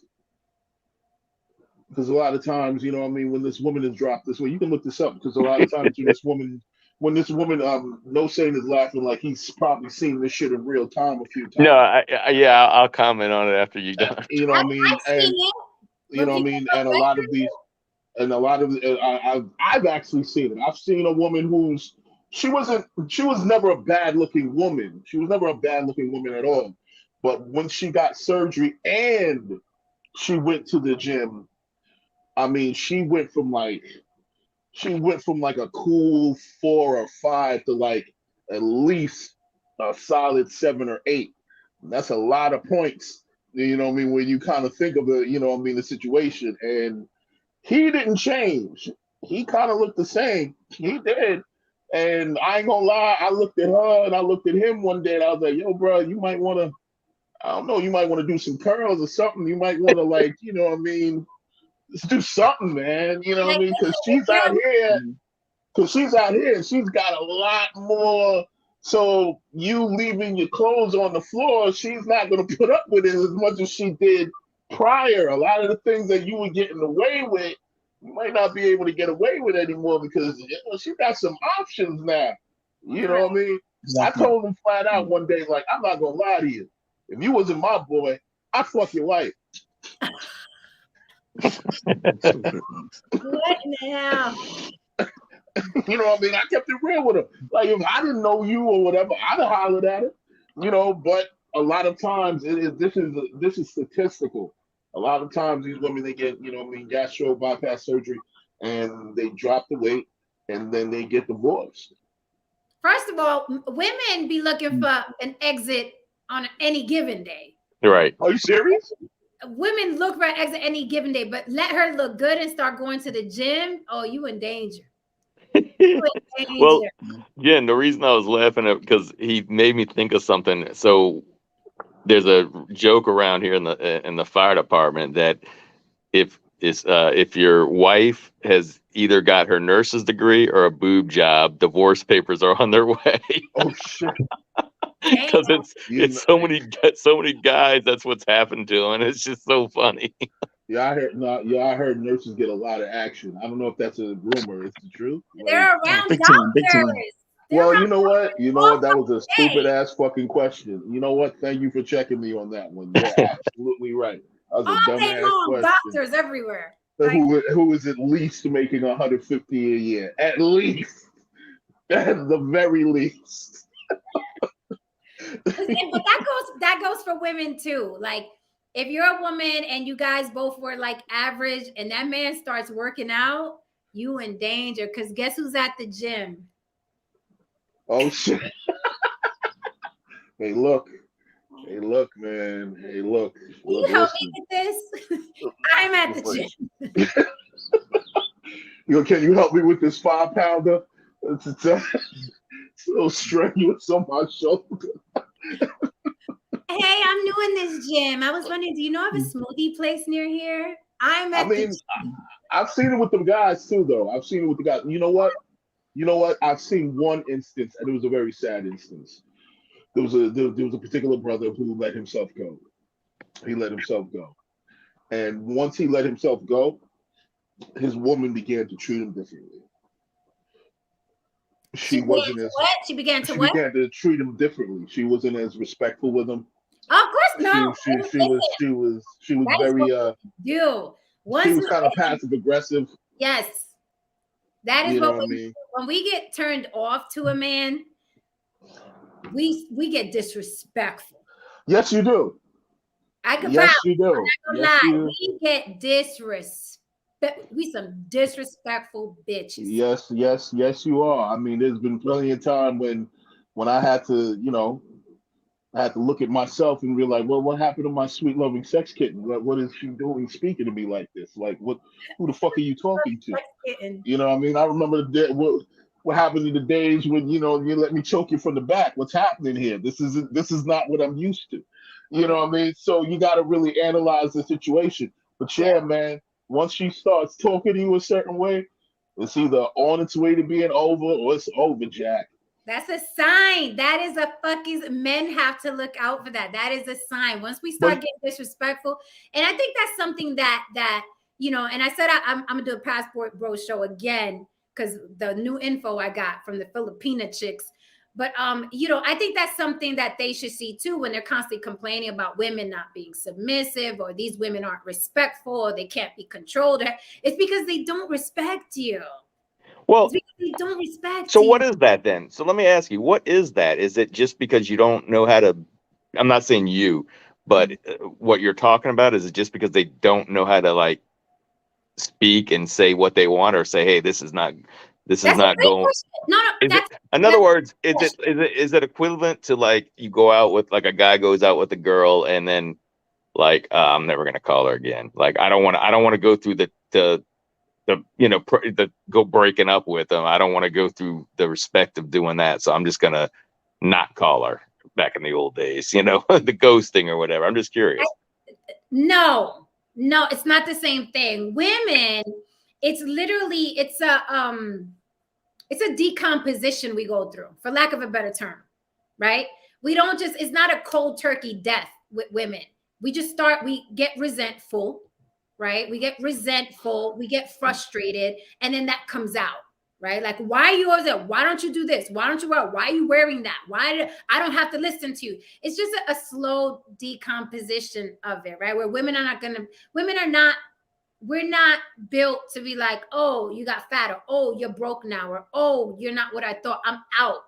Yeah. Rarely are women gonna do that. Rarely are women gonna do that. They probably do that in the beginning, but women are hopeful. We're nurturers. We cater. So we keep hope alive with that man. We keep hope alive. We're like, I'm telling him he should see. I'm warning him, but and we get resentful until it ends. But it's really a decomposition. It's really like a comatose patient, and eventually can't afford to keep it in the hospital anymore. We got to pull the plug. Gotcha. No, that's a very insightful. I believe what you said is very true. Actually, I've seen that. Yeah. What I've learned personally in my mishaps and my mistakes is that what I tell a lot of young guys is that it's not necessarily all about the dishes. Sometimes it's bigger than just the damn dishes. She's just using that because it's really about the fact that you didn't do this, you didn't do that. So she's harping on that. So, because I told them, I was like, trust me, if you're doing everything else right and you're railing her out on a consistent basis, you leaving your tie on the dresser, yeah, that's just a compound. Yeah, it's a compound. Right. You know what I mean? Yeah. Another thing I did learn though, as a man, and this is why you have to be in a state of constant awareness in a relationship as a man, is that sometimes as men we're habitual creatures. We're used to routines. We create routines. We're used to routines. And a lot of times we fall so complacent in a particular situation, we create an environment that leads to resentment, that leads to certain things. And sometimes we take the other person for granted. Why? Because they're a part of the routine. Why would the person leave? She's here yesterday, so why would she leave? What I learned though is that once a woman stops doing one thing, it's over. Yep. If she stops nagging you. Woo! Say it again. If she stops nagging you, me and my partner say it all the time. If she shuts the fuck up, that means it's over. That's not normal for us. Exactly. Or cuts her hair. If she cuts her hair, it's a wrap. Or goes to the gym, or shuts the fuck up and goes to the gym. You got some problems on your hand, bro. You got some real issues on your hand. I learned those things. Don Levon says, if a woman has to tell you to get your shit together more than once, she will lose respect for you. Abso-fucking-lutely. When I start feeling like I am talking to a child, I'm done. I'm done. You know what? There's never been... I may fuck around somewhere else, but I'm done with you. You know what? There's never been one woman. I don't even think my mother even said this. I've never met one woman who said that once she feels that she's talking to a child, her whole shit dries up. I've never met one woman who doesn't say that. And I'm assuming that it's because of some sort of biological imperative that says this man is basically who I chose to be my mate, so on and so forth, is stealing the energy that I basically compartmentalize for children and using it for himself. Yes. He's going against nature in itself, and I hate him for that. And that makes sense. That makes absolute fucking sense. Yes. This is one of the reasons why Glenn and I often harp on men actually constantly being in a state of improving themselves and so on and so forth. You don't ever want to be helpless. You don't ever want to put yourself in a situation where you look, sound, or even give off the energy of a fucking child. Because once that happens, it's like all downhill from there. And it's like, I don't know why men, let me ask this question.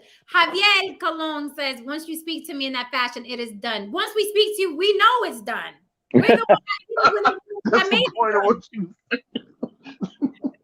Thank you, Captain Obvious. Of course it's done. Once we lose respect, we lose it. Shit is gone. I was gonna say, I lost my fucking train of thought. It was good though. I was never mind. I was gonna say Don something. Levon says she cut her hair. You are done. No, what you said was eye-opening, right? Because like you added to something that I have felt before, but I never rationalized it like that. But it's true. Like we treat children like that. So when we start having to treat our man like that, it's super fucking frustrating because it's like, this isn't reserved for you. Like mothering is not reserved for you. This was supposed to be a partnership. You are a man. You're a protector, provider. Like this is how I treat children. So once that transitions to you, how can I respect you if I am dealing with a child now? There's no way. You can't have both. The two cannot exist in the same place. This cannot. And my question to the men all the men is like, how don't you get nervous, right? Like I get nervous. I'm gonna keep it 100. I get nervous. I'm like, I try to be everything a man wants and desires to the best of my ability, from observing men, from reading shit, from watching movies, from listening to men talk, to looking at them socialize, what they like, what they don't like, right? So I'm always, if I'm involved, I'm on that page, like, oh, he's coming home, my bra and panty got a match. Like I really do like make an effort, right? I'm never comfortable. I don't care if it's 1 year, 2 year, 3, 4, 5 years. If you see me fucked up, something's wrong with me.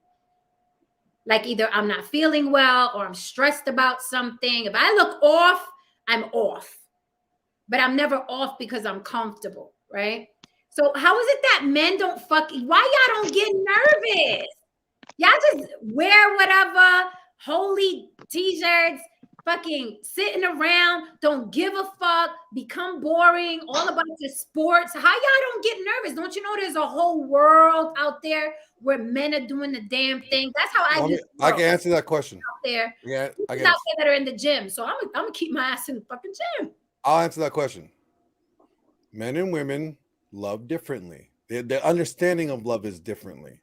All right. So, and we've talked about this before, men loving idealistically, women loving opportunistically.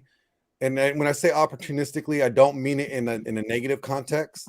I mean it in the sense of like, if the opportunity for you to have better options for your life and the best benefit in the future is going to be with this person rather than the person that, you know, you may really like, more than likely women have proven to go after the best option for survival.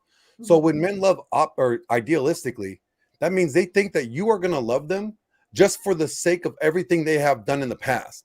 Meaning, like, you know, that time that he opened the door for you and he pulled out the chair, he thinks there's a bank called love, you know, love bank, where he is like, he could able to have equity in love with you, that anything that goes bad, he could pull out that, you know, savings account of love and be like, hey, got this love right here. Remember this? You know, like, well, we'll trade. Like, you take a little bit of this love back and I'll keep you still. Like, it doesn't happen that way.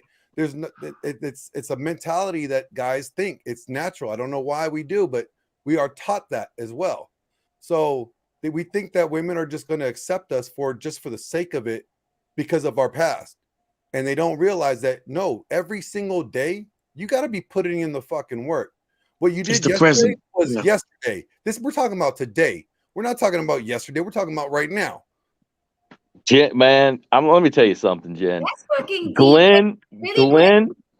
Really quick. That's fucking deep, because you're absolutely fucking right. Because I've gotten into arguments with my significant other, and they always say, never fails, yeah, but I did this and I did that. Well, I don't fucking care what you fucking did 2 years ago, or that date that you paid for that one fucking time, or that vacation I went half on. I don't fucking, what's happening today?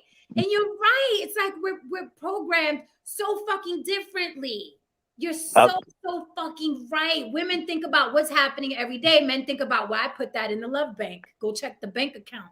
I'm like, I don't fucking care about the account. Let me tell you, I've heard Glenn on this show many times. He has not dropped a gem like he just dropped tonight. That was spot on, man. You hit it. I was like, holy cow. I don't always agree with him, but man, he's been on fire, and he's Look, absolutely. I can't take credit. I can't take credit for that. Like it's not my conclusion. You know, I read that from the book The Rational Male by Rollo Tomasi. So I mean, I definitely suggest you guys, if you guys really want to understand sexual interdynamics between men and women, like right there is the book to use. Like it is literally basic. Like ladies should read it. Ladies should read it as well. Like, I might have to look that book up because he's spot on though. And what I was going to say is, we expect that the reason you chose us, if we continue to do those things, like, okay, I like him because he might be a good father. He has a good job. He's bringing home the bacon. Da da da. We think, okay, she loves me. I'm protecting her. I'm doing all what I'm supposed to do. And we don't necessarily think that we have to innovate or we think we rest on our laurels. He's right. You have to. Well, I mean, that explains everything. That explains my biggest complaint, like coming home and he's sitting there with his hand in his pants watching sports. I'm like, but like I said, you know what I mean, men are routine creatures. We're habitual. You know what I mean? And as long as everything's working, we're not, well, the perception. As long as we're perceiving that everything's working, then there's really no cause for alarm. But hey, Janet Jackson said it. Remember, she made that song, "What Have You Done for Me Lately?" And you know what? It's very true. That's why, you know what? If you kind of think about it, even if you just kind of think about it from a sexual perspective, you know, it's important that a man have some sort of degree of stamina. Why? Because women on most occasions can just keep going and going and going and going. And you know, I mean, that's why I said on the sex show we had, the stroke doesn't stop after she comes. What are you doing? Right, exactly. That's what. But you see, with men, it's so crazy. It's so crazy that as men we have to understand that, we have to accept that. Like, yeah, you made her come 5 minutes ago. That was 5 minutes ago. You know what I mean? And you know, it's kind of like one of those things where it's like, yeah, this is why you got to be in shape, homie. You know, I mean, this is why you gotta, you know, I mean, maintain certain things. This is why you gotta make sure that you're in the best condition possible. Because, like, look, man, being in a relationship with a woman is a sport. This is why I'm like a serial dater, man. Like, it's like, hey, we got a little moment, and blah blah blah, and I'm out. I lease cars, man. You know what I mean? Buying a car, maintaining it is a bitch. If they taught more men, if fathers taught their sons what Glenn just said, they'd have a better shot at not ending up in divorce. Like it all ties in together. This is why women file and don't have a problem leaving. Here's the thing, though. Like, here's the thing. Men are not taught that. You know that? Like, I didn't realize that till a few years ago. It didn't come clear to me until I read the book. Like, once I read his book, I was like, yo, this is profound, you know, and you look back at things, you're like, damn, you know, I mean, he's not perfect in everything, but he gets it right a lot. And luckily for me, I'm actually going to be on a podcast with him on his show. And this dude is like he's top echelon type of dude. He's up there. So we're going to be doing a show on why guys are leaving the church and going into the red pill. So like, it's an interesting topic. Yeah, but no, like it's a good book. Like, I mean, it's some truth in there that you don't want to accept because let's face it, like when he talks about women being solipsistic, women don't want to hear that. What's the name of the book? What does that mean? Help me out. The book is called The Rational Male, solipsistic. What is that? So that means you only see, like, women tend to see things only from their worldview, from their experiences. They go to what they experience. And like, so if I said, like, you know what, most women nowadays will easily give up the box, right? You might say, I wouldn't. Well, you're not. I said most women. I'm talking about from a worldview, an overview of things, looking at statistics. this is what I see, this is what is available, and you're like, well, I don't see that. Well, because you're seeing things from your worldview. Women tend to be more solipsistic, meaning they think of their self as first, then they think of anybody else, like from their perspective. Mm-hmm. So when he talks about women being solipsistic in the book, it could come off very negatively, but they have to, when he explains it, you understand like, oh, there's a little bit more to it. Yeah, I could see that. But that doesn't mean men can't be solipsistic. It just means like tendencies wise, women tend to be more solipsistic than men do. That's interesting. I mean, I'm not mad at that. What? I love what Tyrone said. Like, it is true. Men are not taught anything, not a fucking thing, except for get a job, be strong. They don't even know how to do that these days. All they're taught is what they taught on video games. And then some of them are dressing up like girls. That's all they're taught. They're taught how to play video games and how to cross dress. And what they watch on porn. Yeah, Brother, you've been quiet. You taking notes over there? You've been quiet. What's going on? No, you didn't hear me. I said, and what they watch on porn. Like most men learn intimacy through watching porn, and that's a sad dynamic because that's a performance. Hey, wait. That's not necessarily a bad thing. Because from my personal experience growing up, it was now Haran is being solipsistic. It was for the sake of argument. For the sake of argument, that I absolutely am being so, sir.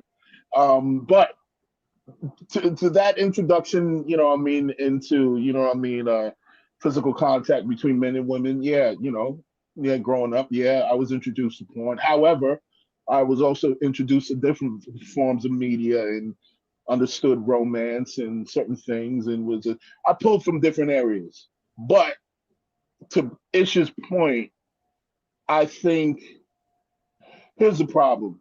I don't think that there's the nuance of the relationship dynamics between men and women.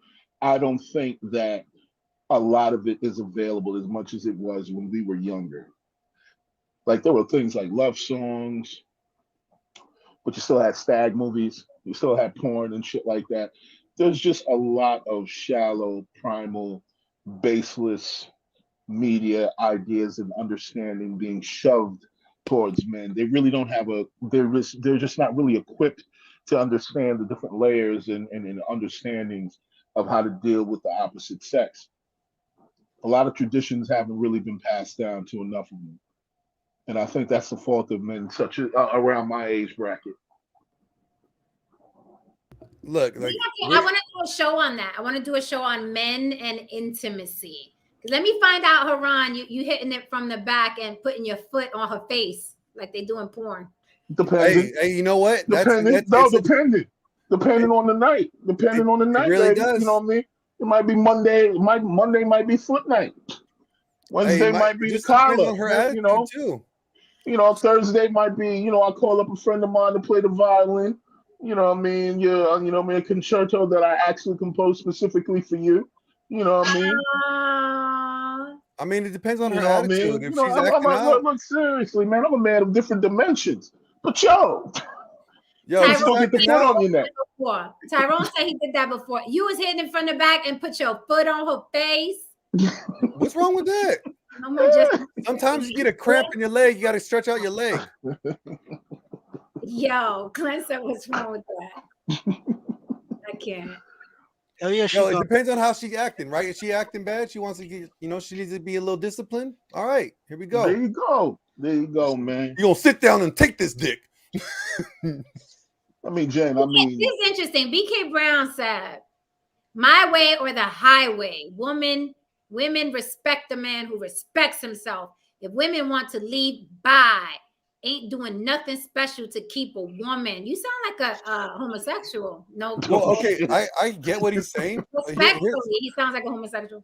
Hear what he's saying. I think the way he's delivering it is wrong. So the best way I would say it is like, look, because I agree with that comment to a degree like this. So you live in your frame. You're running the ship. It's your house, your world, right? The guy is the key to the relationship. Women are the key to the sex. So if you're in charge of the relationship, you put up the parameters and the boundaries of how you want your relationship to operate in. And if she decides to move outside of that, then it's like, what do you have to do? You now have to decide either you're going to fold and now let her run the relationship the way she wants it, or are you going to stick to your boundaries and be like, excuse me, I said I don't accept that. So since you're doing that, you're coming out of pocket. I'm not going to negotiate with you. I'm done. Like, but Glenn, let's qualify that, because I love what you said. He said he's married 20 years. Then you're talking out the side of your neck. Your woman's putting up with whatever fart is coming out your ass at this point. But let's qualify that, Glenn, because I think the men that can do that have to be in position to do that. Any old man saying, you disrespect me, you gone. There's a reason why women get feisty with men. And there's only a certain type of man that could say, you're not going to talk to me like that. You're going to respect me. Okay. A man has to be in a certain position. Because again, it goes back to, if I think you're a child and you're acting like a child, I'm going to treat you like a child. And then eventually, like I said, we'll put the plug on this shit. No, I don't think it has to be. So here's the thing. If the woman is doing something out of pocket, she's already violating your respect. Mm-hmm. Okay, so then she doesn't respect you. So ask yourself this, because I think, okay, I know, Jen, you're not big in biblical world here, but I'm going to drop something here. There's something profound when Paul wrote that men are supposed to love their wives, but wives are to respect and submit to their husbands.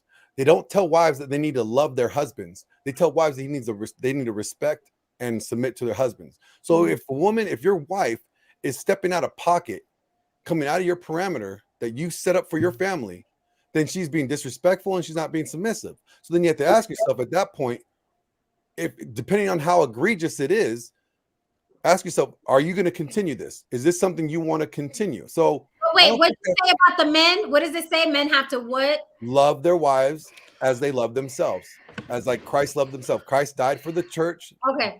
So like that whole line, like, so basically men are supposed to be doing whatever they can to show they love their wives.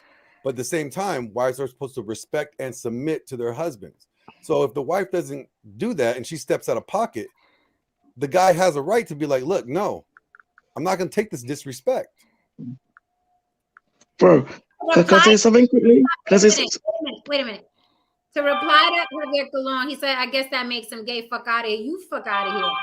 You fuck out of here, first of all. My bad. Second of all, when a man says, "Bye, ain't doing nothing special to keep a woman," any man that says is nothing special to keep a woman and is heterosexual, I'm gonna think you're a homosexual.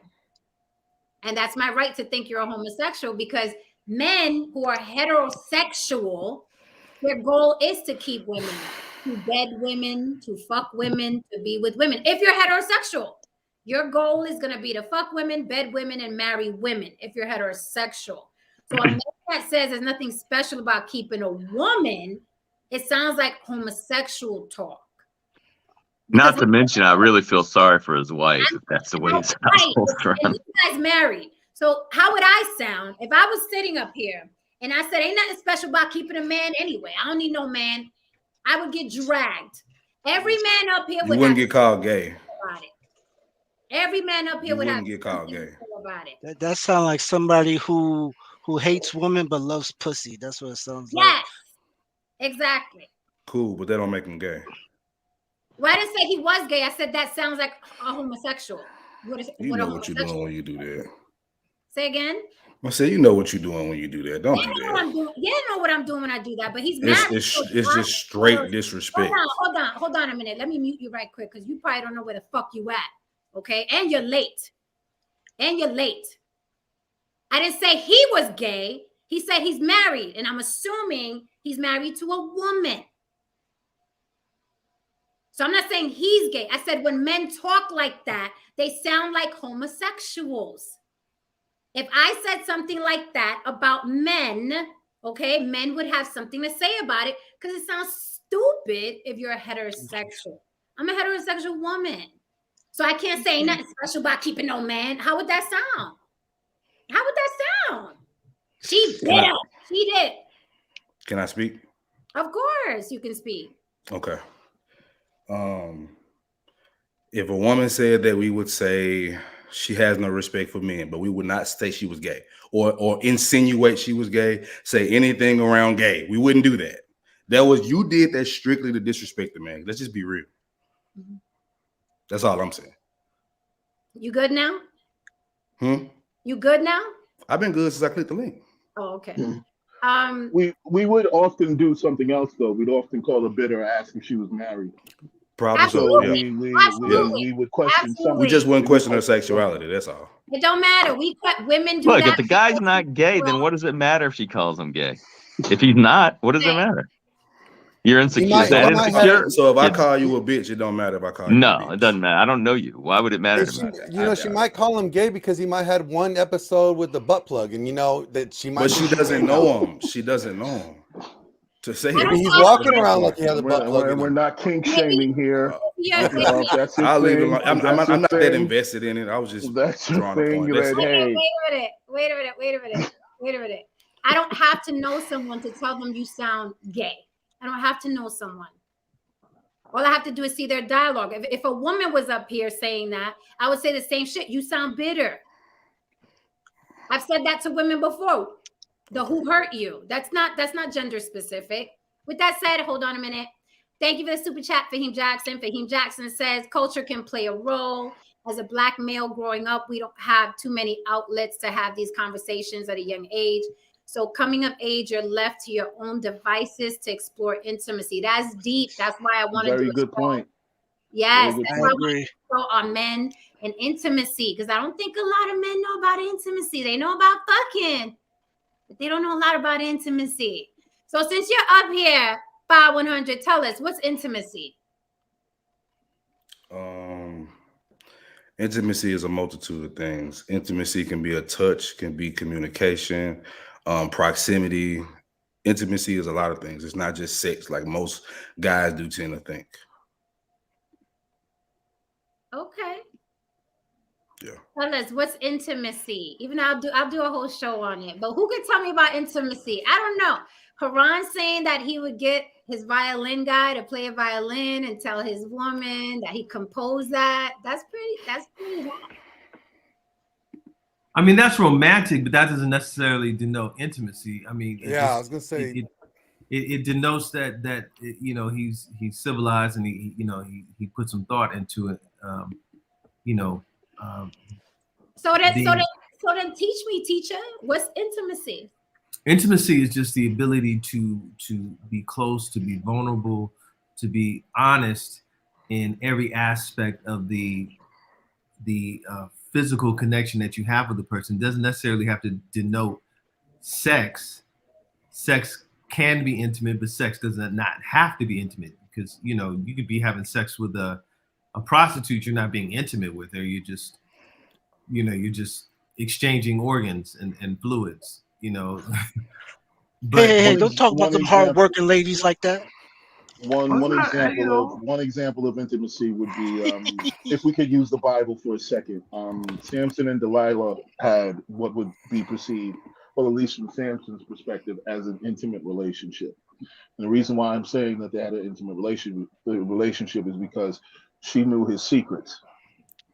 Yeah. A lot of times when a woman, well, she didn't know his secret until like the end, but yeah. But I'm just saying the point of the matter is that Samson was comfortable enough and felt vulnerable enough to share a very crucial and intimate secret that could destroy him. You know what I mean? With this woman. So that's an example of intimacy and so on and so forth. And I have an issue, you know what I mean, with that. Like, look, man, I spent a long time composing that piece. You know what I mean? It was a very intimate moment, at least for me. So it wasn't just about romance, brother Ish. You know, right? It's funny. I paid white folks money for that violin player, Hey, man. that, brother Ish. You know, it's funny. It's like a lot of people think that, vulnerability is intimacy. I'm a hopeless romantic. So, Haran, pardon me for interrupting. I'm sorry. I just wanted to, before we travel too far down the road. I'm a romantic. I'm a hopeless romantic. I believe in love. I believe that. So that was not a slight. Oh no, I was just playing with you. Brother. No, You know, I was just joking. I got much respect for you, brother. So. Oh no, same here, man. I was just rapping with you, man. I'll say it for you, brother Ish. Haran, I'll say it for brother Ish, okay? I'll say it. Haran, you are a simp. I'll say it for you, brother Ish. I'll say it. You are a simp. Listen. I've said this with Glenn, and I've said this with, you know what I mean, Glenn. I remember he and I had a conversation in Coco there. Coco was there. I think that brothers need to get back to a little bit more simping, at least in the music. Like our music right now, if you really think about it right now, there's not a touch of romance. There's not a touch of, you know, intimacy and so on and so forth. It's just a lot of primal noise and shit like that. There was a time when back in the days, you know, there was the music that we had, you know what I mean? There was some simping going on in there. You know what I mean? But these are classics. You know what I mean? And shit like that. Like, I would love to hear, you know what I mean, us getting back to that time. They just don't overdo it. I think that culture back then supported it. The culture back then supported it. Now, like, I mean, right? It wasn't as like, well, I don't even like using the term hookup culture because technically we're not in a hookup culture, and the hookup, quote unquote, hookup culture only affects one gender. You know, it's really only for one gender statistically. But like when we were in this era where like everybody was fucking everybody, you know, and everybody had as many bodies as everybody else does, like relationships were valued differently. So those romantic songs, those good R&B songs, you know, like they actually meant something because it was Right. something that solidified, you know, that age group or that culture's, you know, belief in relationships.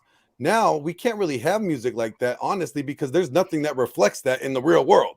You know, like we look out there and we see all the Tinder swipes and all the thought mommies in the club and shit like that, and all the ratchet shit that goes down. We don't really see where anything romantic in it. So like the songs won't really reflect the behavior. Before, the songs kind of mimicked or reflected the behavior or belief that most people and have. when you're talking simp, most of the time a simp is basically a guy that's doing those right romantic, intimate things for the woman that doesn't respect him in return. So really a simp is based on the woman he's dealing with. Because you can be a romantic ass man for the right woman, but if it's a woman that don't respect you, don't care nothing about what you're doing, I'm gonna look at you like a simp because of how she's responding. That's usually how they Good point. I was wondering when Glenn. Hold on real quick. What was that singer? Something Wayne. Like, was it Mario? Shania? Wayne? What? No, Wayne is the R&B guy. Black guy. T Wayne. Like, who? Is it T Wayne? You talking about? No, T-Wayne? the guy that sing that I don't want to know if you're cheating or leaving me. Oh, like, I don't know. That is the simpiest song in the world. Like every time I hear that, I'm like, this is the worst song I've ever heard. It's true. Go ahead, Let cry about his woman, damn it. I was just curious when I was thinking when he said back when everybody had the same amount of bodies. The only thing that I was thinking was he talked about like the 70s. The 70s, everybody had the same amount of bodies when they were giving away free love and stuff like that. Yeah. You know, it's crazy. It's crazy. I was like looking into that, right? And like during that was like close to shortly after the sexual revolution. That's like the peak of it. Yeah. You know, that's the highest amount of divorce rate in the nation was in around that time, like the early 80s, late 90s or late 70s. And like we just slowly been tapering down now, like, but it was at like a ridiculous rate. But I'm telling you, I don't look at 70-year-old women without thinking about these and men. These people were hoes back in the 70s. They were getting down. Like they definitely were. I mean, was out here for real. But I think they were not doing it so much out of the relationship aspect. Like when they still settled down and they got into a relationship, there was still. Oh yeah, you're right. You're right. It was just more free love. You know, everybody was free love. Everybody was getting it back then, but like Glenda was throwing it back. You know what I'm saying? Yeah. Can I ask Jen a question? Yeah, hold on. I just want to address BK Brown real quick. He said, "Far from gay. It's all about respect. A marriage is better for worse. You have to go the extra mile to keep someone." So then that's what you should be saying. Because a minute ago you said it was nothing special to keep a woman, but obviously you're trying to keep your wife. That was my point. Obviously you're trying to keep your wife. So you can't say it's nothing special about keeping a woman because you're keeping your wife. I didn't say you were gay, sir. I said Yeah, that's talk. It's bitter. and you know, no different than when women do it. When women do it, y'all got a lot of shit to say about the women when women do it. So stop. yeah, and when you deny you're not gay once, that's it, man. When you start denying it more than once, man, you protest too much. Who gives a damn? Like, who gives a damn? Donovan, thank you for the super chat. He says, I never met a woman that didn't want to be swept off her feet. Young ones. I don't see what the issue is. Like, it feels like men are just like waiting for the breakup. It's just like, I don't want to treat her special because she's gonna leave. Just enjoy it. Like protecting himself, huh? It's life. It's like, no, you know what? People come, people go. Just enjoy it. Just I want to treat her how I want to treat her. That's what I'm gonna do. And if it's over, it's over. On to the next one. That sounds beautiful, but Discovery ID and Snap says different, Tristan. You know what's crazy? You know what's sad is off when people leave. You know what's sad is like what he's saying is true though, but guys are like right now. Here's the problem. There's the one thing I think is a problem with a lot of content creators that are in the red pill space is that the fringe element ones are the loudest ones. The ones that are always preaching and telling you like, oh, she's gonna leave you, she's gonna cheat, if you know she's gonna do this. That is the worst type of guy. Like, yes, understand guys need to be aware if you're not on your A game, that your girl will end up leaving you because she wants somebody on her A game. She feels that she deserves somebody on her A game, and she's in the position to do so. Nobody can be mad at her for what she wants, going after what she wants. But you can minimize that by making sure that you are the best person that she sees. Out of everybody that she sees out there, that you are her best option. Since women love opportunistically, always be her best option. It's simple as that. You could be. It's not a keeping her thing, because I think like when people want to leave, let them go. Like, right. I was gonna say, and you can be at your A game, but if she wants to cheat, she just wants to cheat. That's just who she is, and that's a relationship. No, that's true. Bullshit.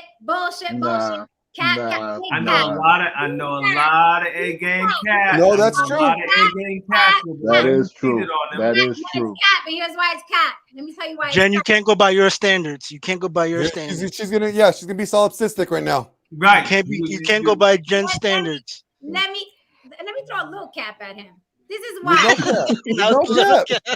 I won't do the big cap. I'll do the little cap. Here's why. Because there's two sides to every story. I've never left a man that was on his A game.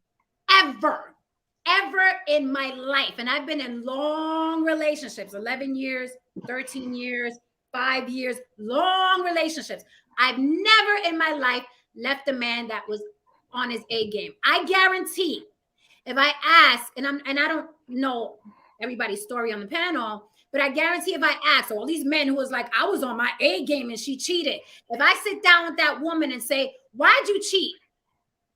I guarantee she has a fucking story.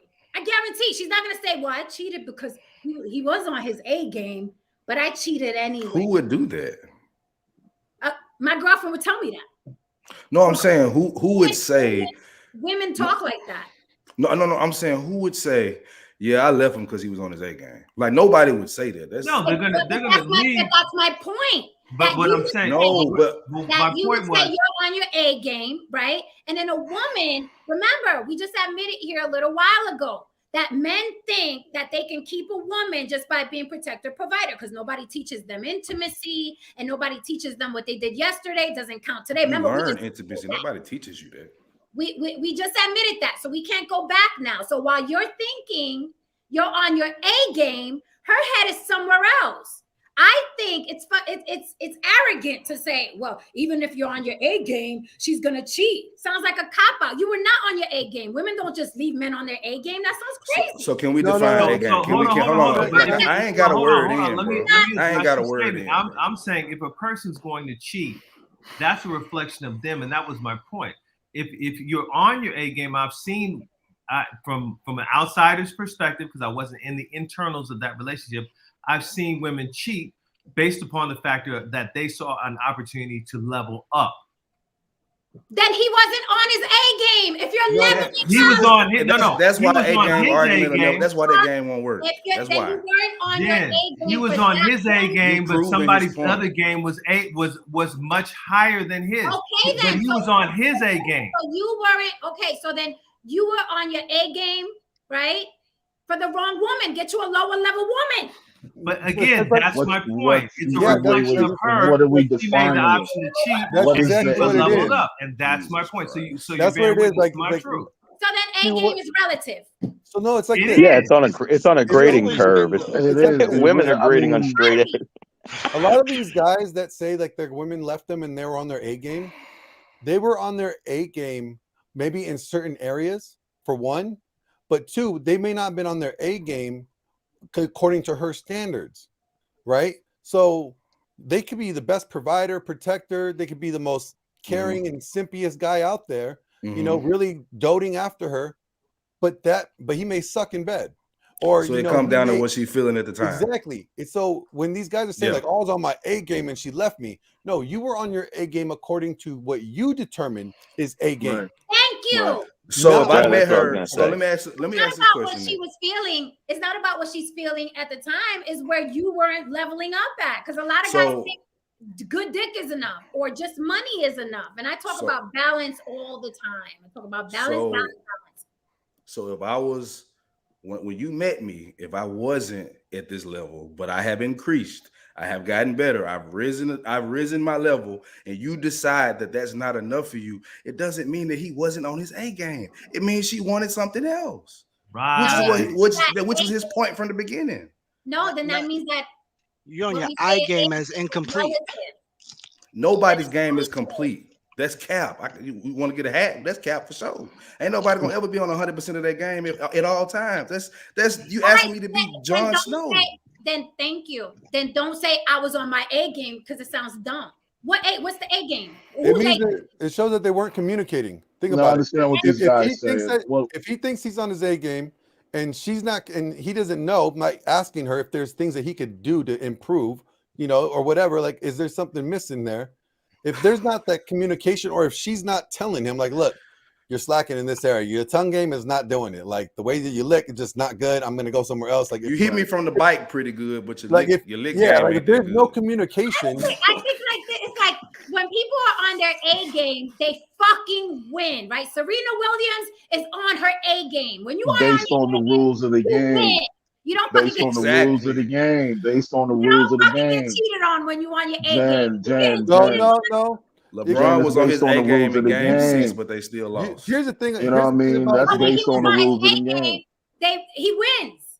Here's the thing about cheating. Cheating is when you decide not No to do play by the participation rules of the trophies. game. So you could be on your A game and you decide to step out on somebody, or your partner could be on their A game, and you know what? This opportunity comes up, you decide to step out. All you're doing is playing by a different set of rules. You're just choosing to play without the rules, while the other person could be in their A game playing by the rules. Let me use an example. Real quick. We all Now we saw the now we don't video. want to do A game. We all saw the video. Because Wait women 1 don't second. cheat when a man is on his A game. Let me just use something for a quick example. We all saw the video between Jeff Bezos, his chick, and Leonardo DiCaprio, right? Hey, Right. We all saw that. Now, I have it too. I have it.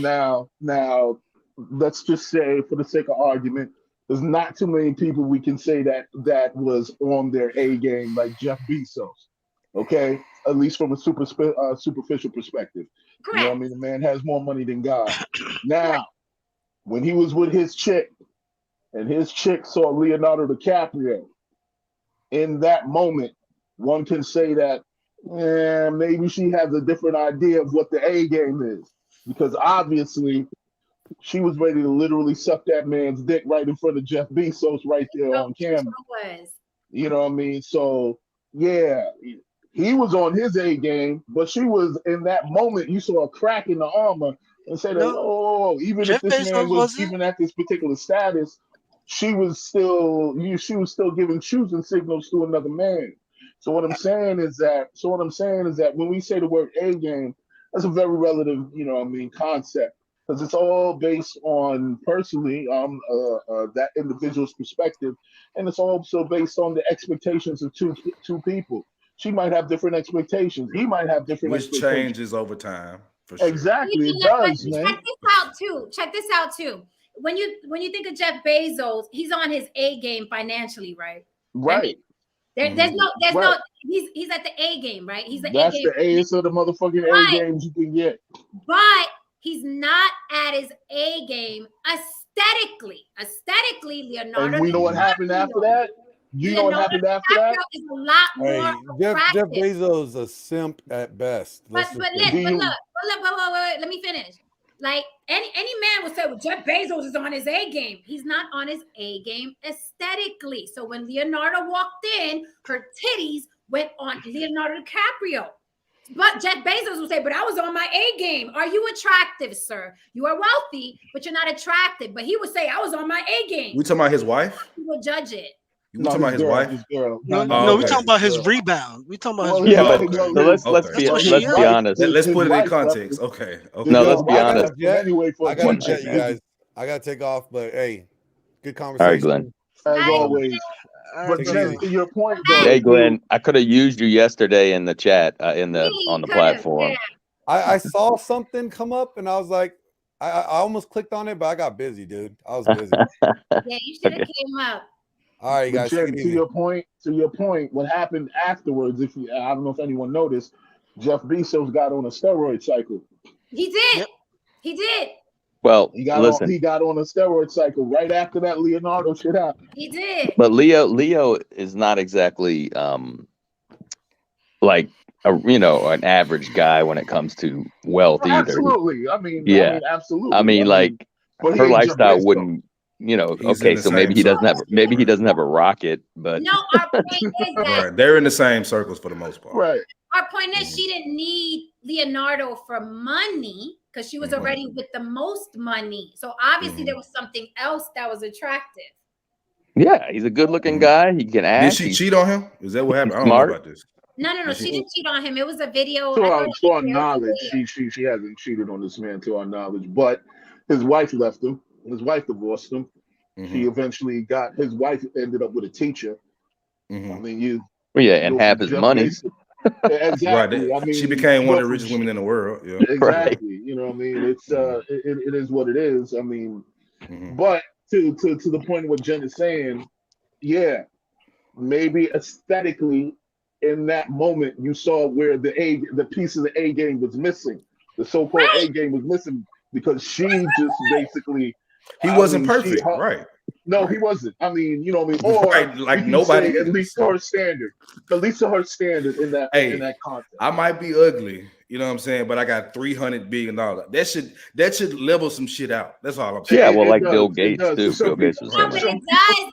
But it does level it out, but you're still going to be attracted to what you're attracted to. It does. Yeah, I ain't knocking the attraction. And let's be honest. I mean, he's an excellent actor, so I'm sure he uses that to woo women as well. Like he knows the Candyland. He knows exactly how to talk to women. No, Nakmeezy said aesthetics are not part of the game. Your looks are your looks, but game can be stepped up. Your looks are part of the game. Some dudes that look good don't even have game because they look so good. They don't need game. All the women want them just because they look good. Until they start speaking. Game is the cream of the crop, man. Look, man, you need to learn how to at least converse. Brother Ish got quiet with his little A game comment. Get out of here, Brother Ish. I mean, look, man, I grew up with a dude with green eyes, man. You know what I mean? Anytime I knew he was coming to the spot, I made sure to basically snatch up as much, you know what I mean, as I knew I was gonna get. Because I knew once this 6'3" dude was gonna roll up in here with green eyes, it was gonna be a wrap. So it was like, let me just snatch up. Just like Jen mentioned, that Jeff Bezos, with all that money, right? He was lacking in another area. So this guy that's 6'3" with green eyes, he probably broke. Not saying your brother, but I'm just saying he's probably broke.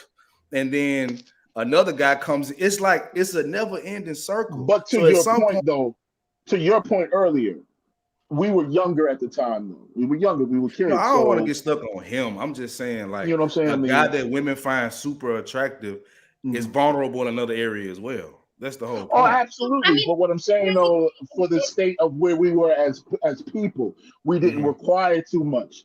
So his A game was just, that's all he really needed to be. When you're young, you know what I mean? Yeah, when you're younger, you know what I mean? Like me, you know what I mean? Good times. Yeah, exactly. Now, once you start hitting your 30s and your 40s, it's like, yeah, that could work, but we gonna still need you to have some money. You know what I mean? And so on and so forth. It's all dependent on the particular requirements and the rules in that moment, in that situation. That Weezy said Donald Trump showed us that aesthetics don't matter. They don't matter if you have money. But there are multiple pictures of Melania Trump cozying up and Kiki King with the Marines that were guarding him, with the security that was guarding him. And she didn't even smile at her husband like that. There's many Prime Minister. Listen, when she sat next to Barack Obama, I never seen her smile from like that. Of course, aesthetics don't matter if you have money, right? And then money doesn't matter if you have aesthetics. Like Bezos' girlfriend could have been with a fine trainer, right? But then if Bezos walked in, she would have looked at him too, because she's like, here's the $1 billion guy, right? So nobody's perfect, but you can't just throw around, well, I was on my A game and got cheated on. Women don't cheat on men that are fucking on their A game. You can still get cheated on your A game. Like you denying the truth. That's all I'm saying. Then something is lacking to that person that you're with. Something is always lacking. Well, that's the thing. You're never it's complicated because you're never going to be on A game on every single thing. This is the prime example of men and women. Women demand that this man constantly be the perfect version of himself at all fucking times. And men, due to the fact that we understand the work that goes into actually even being a solid version of yourself one time, not the perfect version, just one time. You know what I mean? The amount of work, resources, and time that actually goes into doing that, we're a little bit more realistic. If I'm with a woman 30 years and I'm the most faithful man and I cheat one time, all them times that I didn't cheat don't matter no more. That's what it comes down to. What did he just say? Oh my God. I can't with y'all. I'm just saying. It's fair, but let's not act like the rules are different for both sexes. It is. And people complain about the opposite of their situation. That's usually what happens. Broke dudes are going to complain about dudes with money. Ugly girls are going to complain about pretty girls. Like, that's how it goes.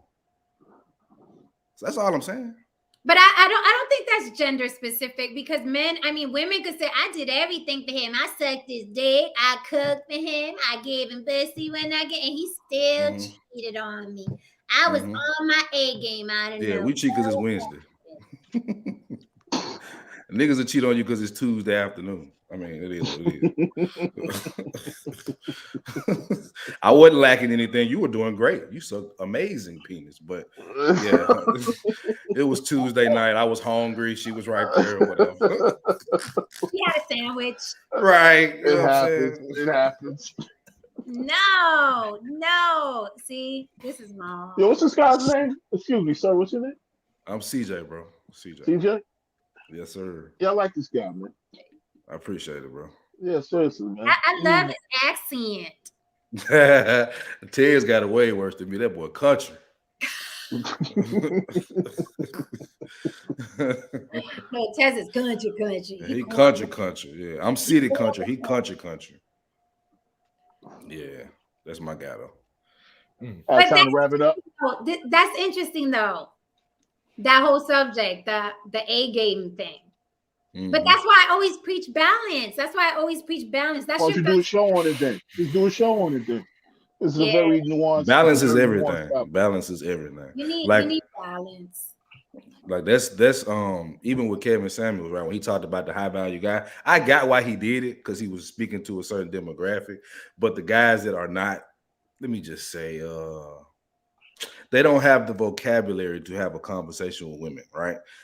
they think that the money is going to offset them having a bad conversation. Somewhat it does, but you do have to be well-rounded, bro. Like, I know guys that's getting to the bag, but they awkward, they corny. Russell Wilson is a good example of it. Dude is a cornball. Respect him, great father, great. We going there with Yeah.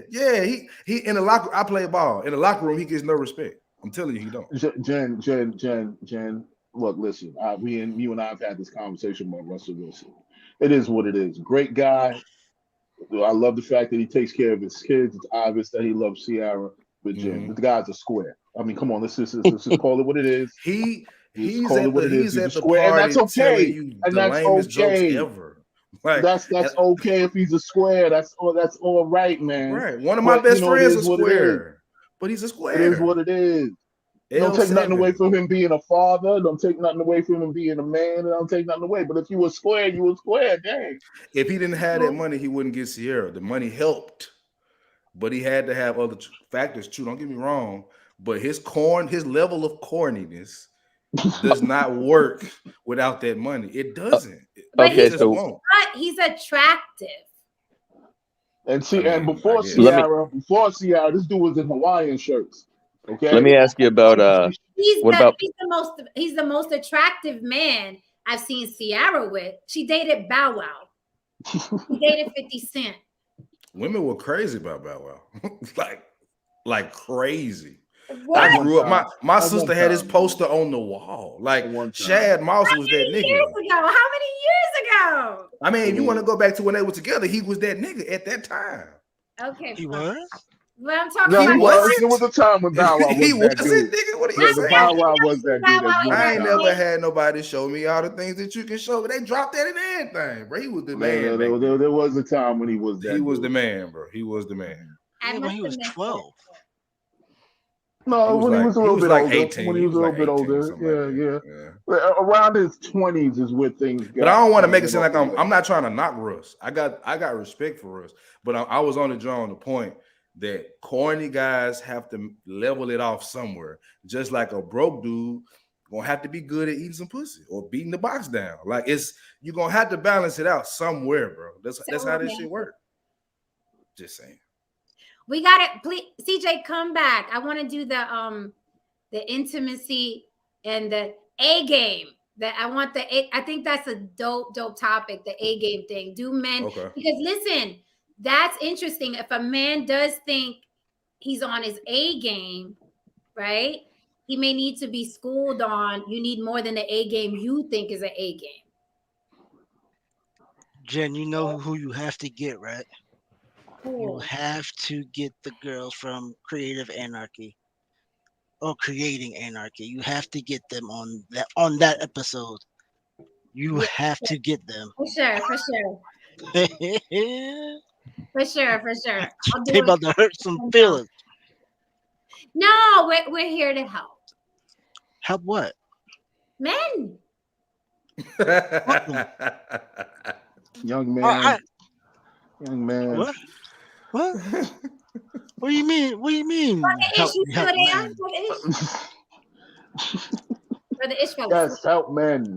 men, Tristan. It's not all about just. It's about me.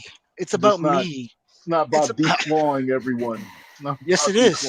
Yes, it is. Yes, it is. No, I think it's with a combination of what Glenn said, and then the A game thing and the intimacy thing. I think it'll be dope if you guys can share your stories and what you think is intimacy and how you balance A game and how sometimes you'll always be lacking for a woman. There's some women that you'll always be lacking with, and she'll always be looking for the better deal. I just personally think that women are always looking for the better deal, period. Really? No, I think, and I don't you agree know what? with that, but I get what you're saying. I think that personally, you know what I mean? And I don't necessarily think that's a bad thing per se, because if you kind of think in that manner, for instance, let me give you an example. What I tell a lot of guys is that if you're at a particular space in your life and you know that you're not moving at your best potential, you know that you're not the best version of yourself, and you get involved with a woman who's willing to accept you in the space that you're in, I think that you're doing an absolute disservice to yourself. And you're only going into, in the end, ruin yourself. Being that is that if any woman is willing to accept you at 50% of who you are, and you are doing this intentionally, not saying we're keeping in mind if you're able-bodied, if you're still capable of being better, and she's willing to accept you on a C level, you're doing yourself a fucking disservice. You need to get the fuck away from that woman, because women who inspire you and push you to be the best version of yourself, those are the kind of women that you should. That's why you can't listen to with. women. Honestly, You know what I'm saying? Dating Because women, because I personally feel that had Barack Obama not been with Michelle, he never would have been president. Ooh. Well, I think he would say that too. That's a fact. He ain't stupid. He ain't stupid. He know what it is. You know, and I'm pretty sure there's another brother out there who probably could have been Barack Obama, but he knocked up Shanquila. And we got 3 fucking kids. Man, that's why you gotta listen to men when it comes to this type of stuff. Sounds like he made a choice. That's what it sounds like. Really? I believe that. I believe that because it's. I mean, I'm gonna say you're the unicorn just for the sake of this, right? But a lot of the times when you talk to a woman about what you want in a woman or what you should be as a man, she's gonna tell you what she wants, and then she'll get it, and then be like, "You're not on your A game 100%." So I just feel like brothers should talk to brothers to get an understanding of what the A game is, and you go find a woman that matches it. And a woman can't tell you how to do that. She'll try, and I don't think it's like she's doing it with ill intention when she says what she says, but she don't even understand what we understand about them. You know what I'm saying? It's a whole different level of communication. Because I've taken advice from women, it got me nowhere. I've taken advice from men, it got me nowhere. The best learner was experience, and then talking to men that were actually married for a long period of time or hoes a long period of time. Whatever I'm trying to do, that's who you need to be talking to, because a woman can't explain to you how to make her wet, bro. It's that same type of thing. She can try. She can say some things that might be true, but it's only true for this type of guy. So she's only telling you what Tyrone did. She's not going to tell you what Jerome going to do. It's just the reality of the shit. That's why I don't really take advice from women. I listen to them, but I don't really just take advice from women when it comes to women, because they're going to only tell me what they think is going to work, and that's just not going to work most of the time for me, in my opinion. Fair enough. This question before we go: is Barack Obama a square? No, that man ain't got the sauce. No, don't say that. It ain't got nothing to do with him being president. This nigga smoked Newports. This nigga smoked Newport. He dumped his cigarette like that. Yeah, he is Chicago. He is Chicago nigga, man. He is Chicago. No, he didn't. You know what? Just for that, he just knows how to operate in certain circles. Y'all not gonna come for my president. He is not. We are not coming for my president. All right. So with that said, CJ, I'm sorry I yelled at you. After my 2-hour mark, after I do 2 hours and I'm tired, I get real snippy. I apologize for yelling at you. It was uncalled for. I get real snippy. And she lies, CJ. It's because she didn't eat. She's lying. That too. That is number one. CJ, she's a New York Puerto Rican. I just appreciate her owning it. I just appreciate her owning it. You're good in my book. Puerto Rican woman from New York. You know what I mean? You got my respect. You got my respect for that. I know when I do too much. That was too much. Oh yeah, I just sit back and watch you when you up here. Too much. Huh? It's all good. I usually just sit back and watch you when you do too much. Real quick, Tristan be like, she gotta go eat. I'm just curious, is Patrick Mahomes a square? Who's that? I don't know that. Yes. I have no clue. That yes. 100%. Is Patrick Mahomes a square? 100%. 100% he is. Now I gotta Google. He is kind of weird. He is kind of to deal with a woman like that, to deal with the wife that he's dealing with. Yeah, he is kind of goofballish. Listen, I don't know how he puts up with that. I even like how he smiles. You gotta see his wife. Yep. You definitely wouldn't like the way he walks. Yeah, he walked like a. Never mind. I ain't even no. No, he get listen. Me and my sister said it. We were like this. Why he got a switch? I'm like, I don't know. Maybe he's gay. Yeah, he does. He does switch. Like, yeah. Oh my goodness. Switch. I mean, he switched and then he leans over. He said, "Y'all don't even know these cats personally." Cool. So when you walk up on a woman, when you see a woman that's attractive, you know she's attractive when you see her, not knowing her, right? Okay. There it Doesn't is. matter. Right. All right, guys. With that said, you guys want to do that show tomorrow? I don't know if I'll be around tomorrow. I'll try to make it early. What is she on? What Adderall did she take? She is on it this week. Oh my god. I'm racing to get here. Oh my all my life. I've been grinding all my life. That New York hustle. 6 o'clock. It's too much. It's Six. too much. Where you at in New York? No, I'm no, on. she's in the West Coast. You talking about 6 your time or our time? No, 9 her time. your time. No, 9 your time, because I got a lot of shit to do in the daytime tomorrow. So like, why don't you make it 10? Because every time you say that, you run late. Yeah, but that's gonna be too late for my people on the East Coast. 9 o'clock is better. It's literally 12 o'clock. It's literally 12 o'clock. I don't. No, wait, no, you're confusing me. I'm doing it 6 my time, which is 9 your time. Yeah, like you talking about it's gonna run late. It's literally about to be 12 o'clock. What do you mean for your people? No, I think what she's basically saying that she doesn't want it to start late. Right. You know what I mean? That's what she's saying. She doesn't want it to start late. I think during the week, 9 p.m. is best. I mean, if it's a Friday, then yeah, 10, or even if it's a little bit later, then yeah, sometimes that works. You know what I mean? But during the week, we work in school week. You know what I mean? We want to keep it as early as possible. Yeah, we could go late on Fridays and Saturdays. We could do all fucking night.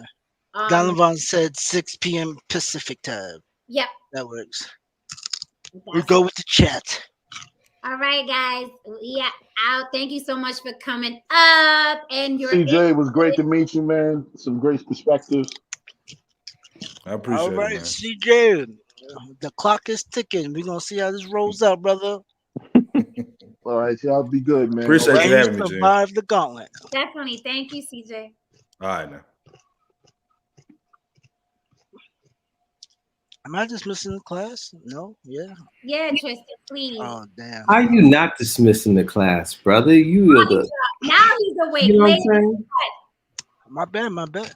Listen, I was eating. I'm still eating. But brother is just laying in the cut. He was like, I ain't gonna get caught with no strap, no. Right. Okay. I ain't catching no strays. Look, I ain't survived this long in the nation being a fool. You know what? Since everybody's talking about aesthetics and stuff like this, I think people are depressed because they don't know how to look outside the world. So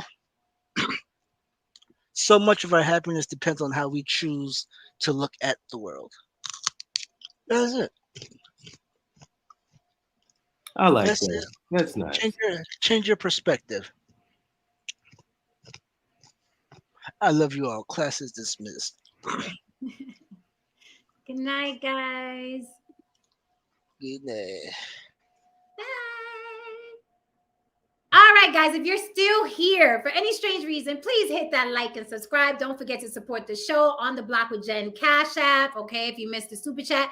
Thank you guys for holding me down in the chat. Come back tomorrow. I think it's going to be real deep for the guys, okay, no homo. It's going to be real deep for the guys. Let's talk to these men about intimacy, and do they know what intimacy is, and what is an A game for every individual, and can your A game keep the woman in your life if she's looking for something else, if Leonardo DiCaprio walks in, all right? Let's talk about that. I think it's important, all right?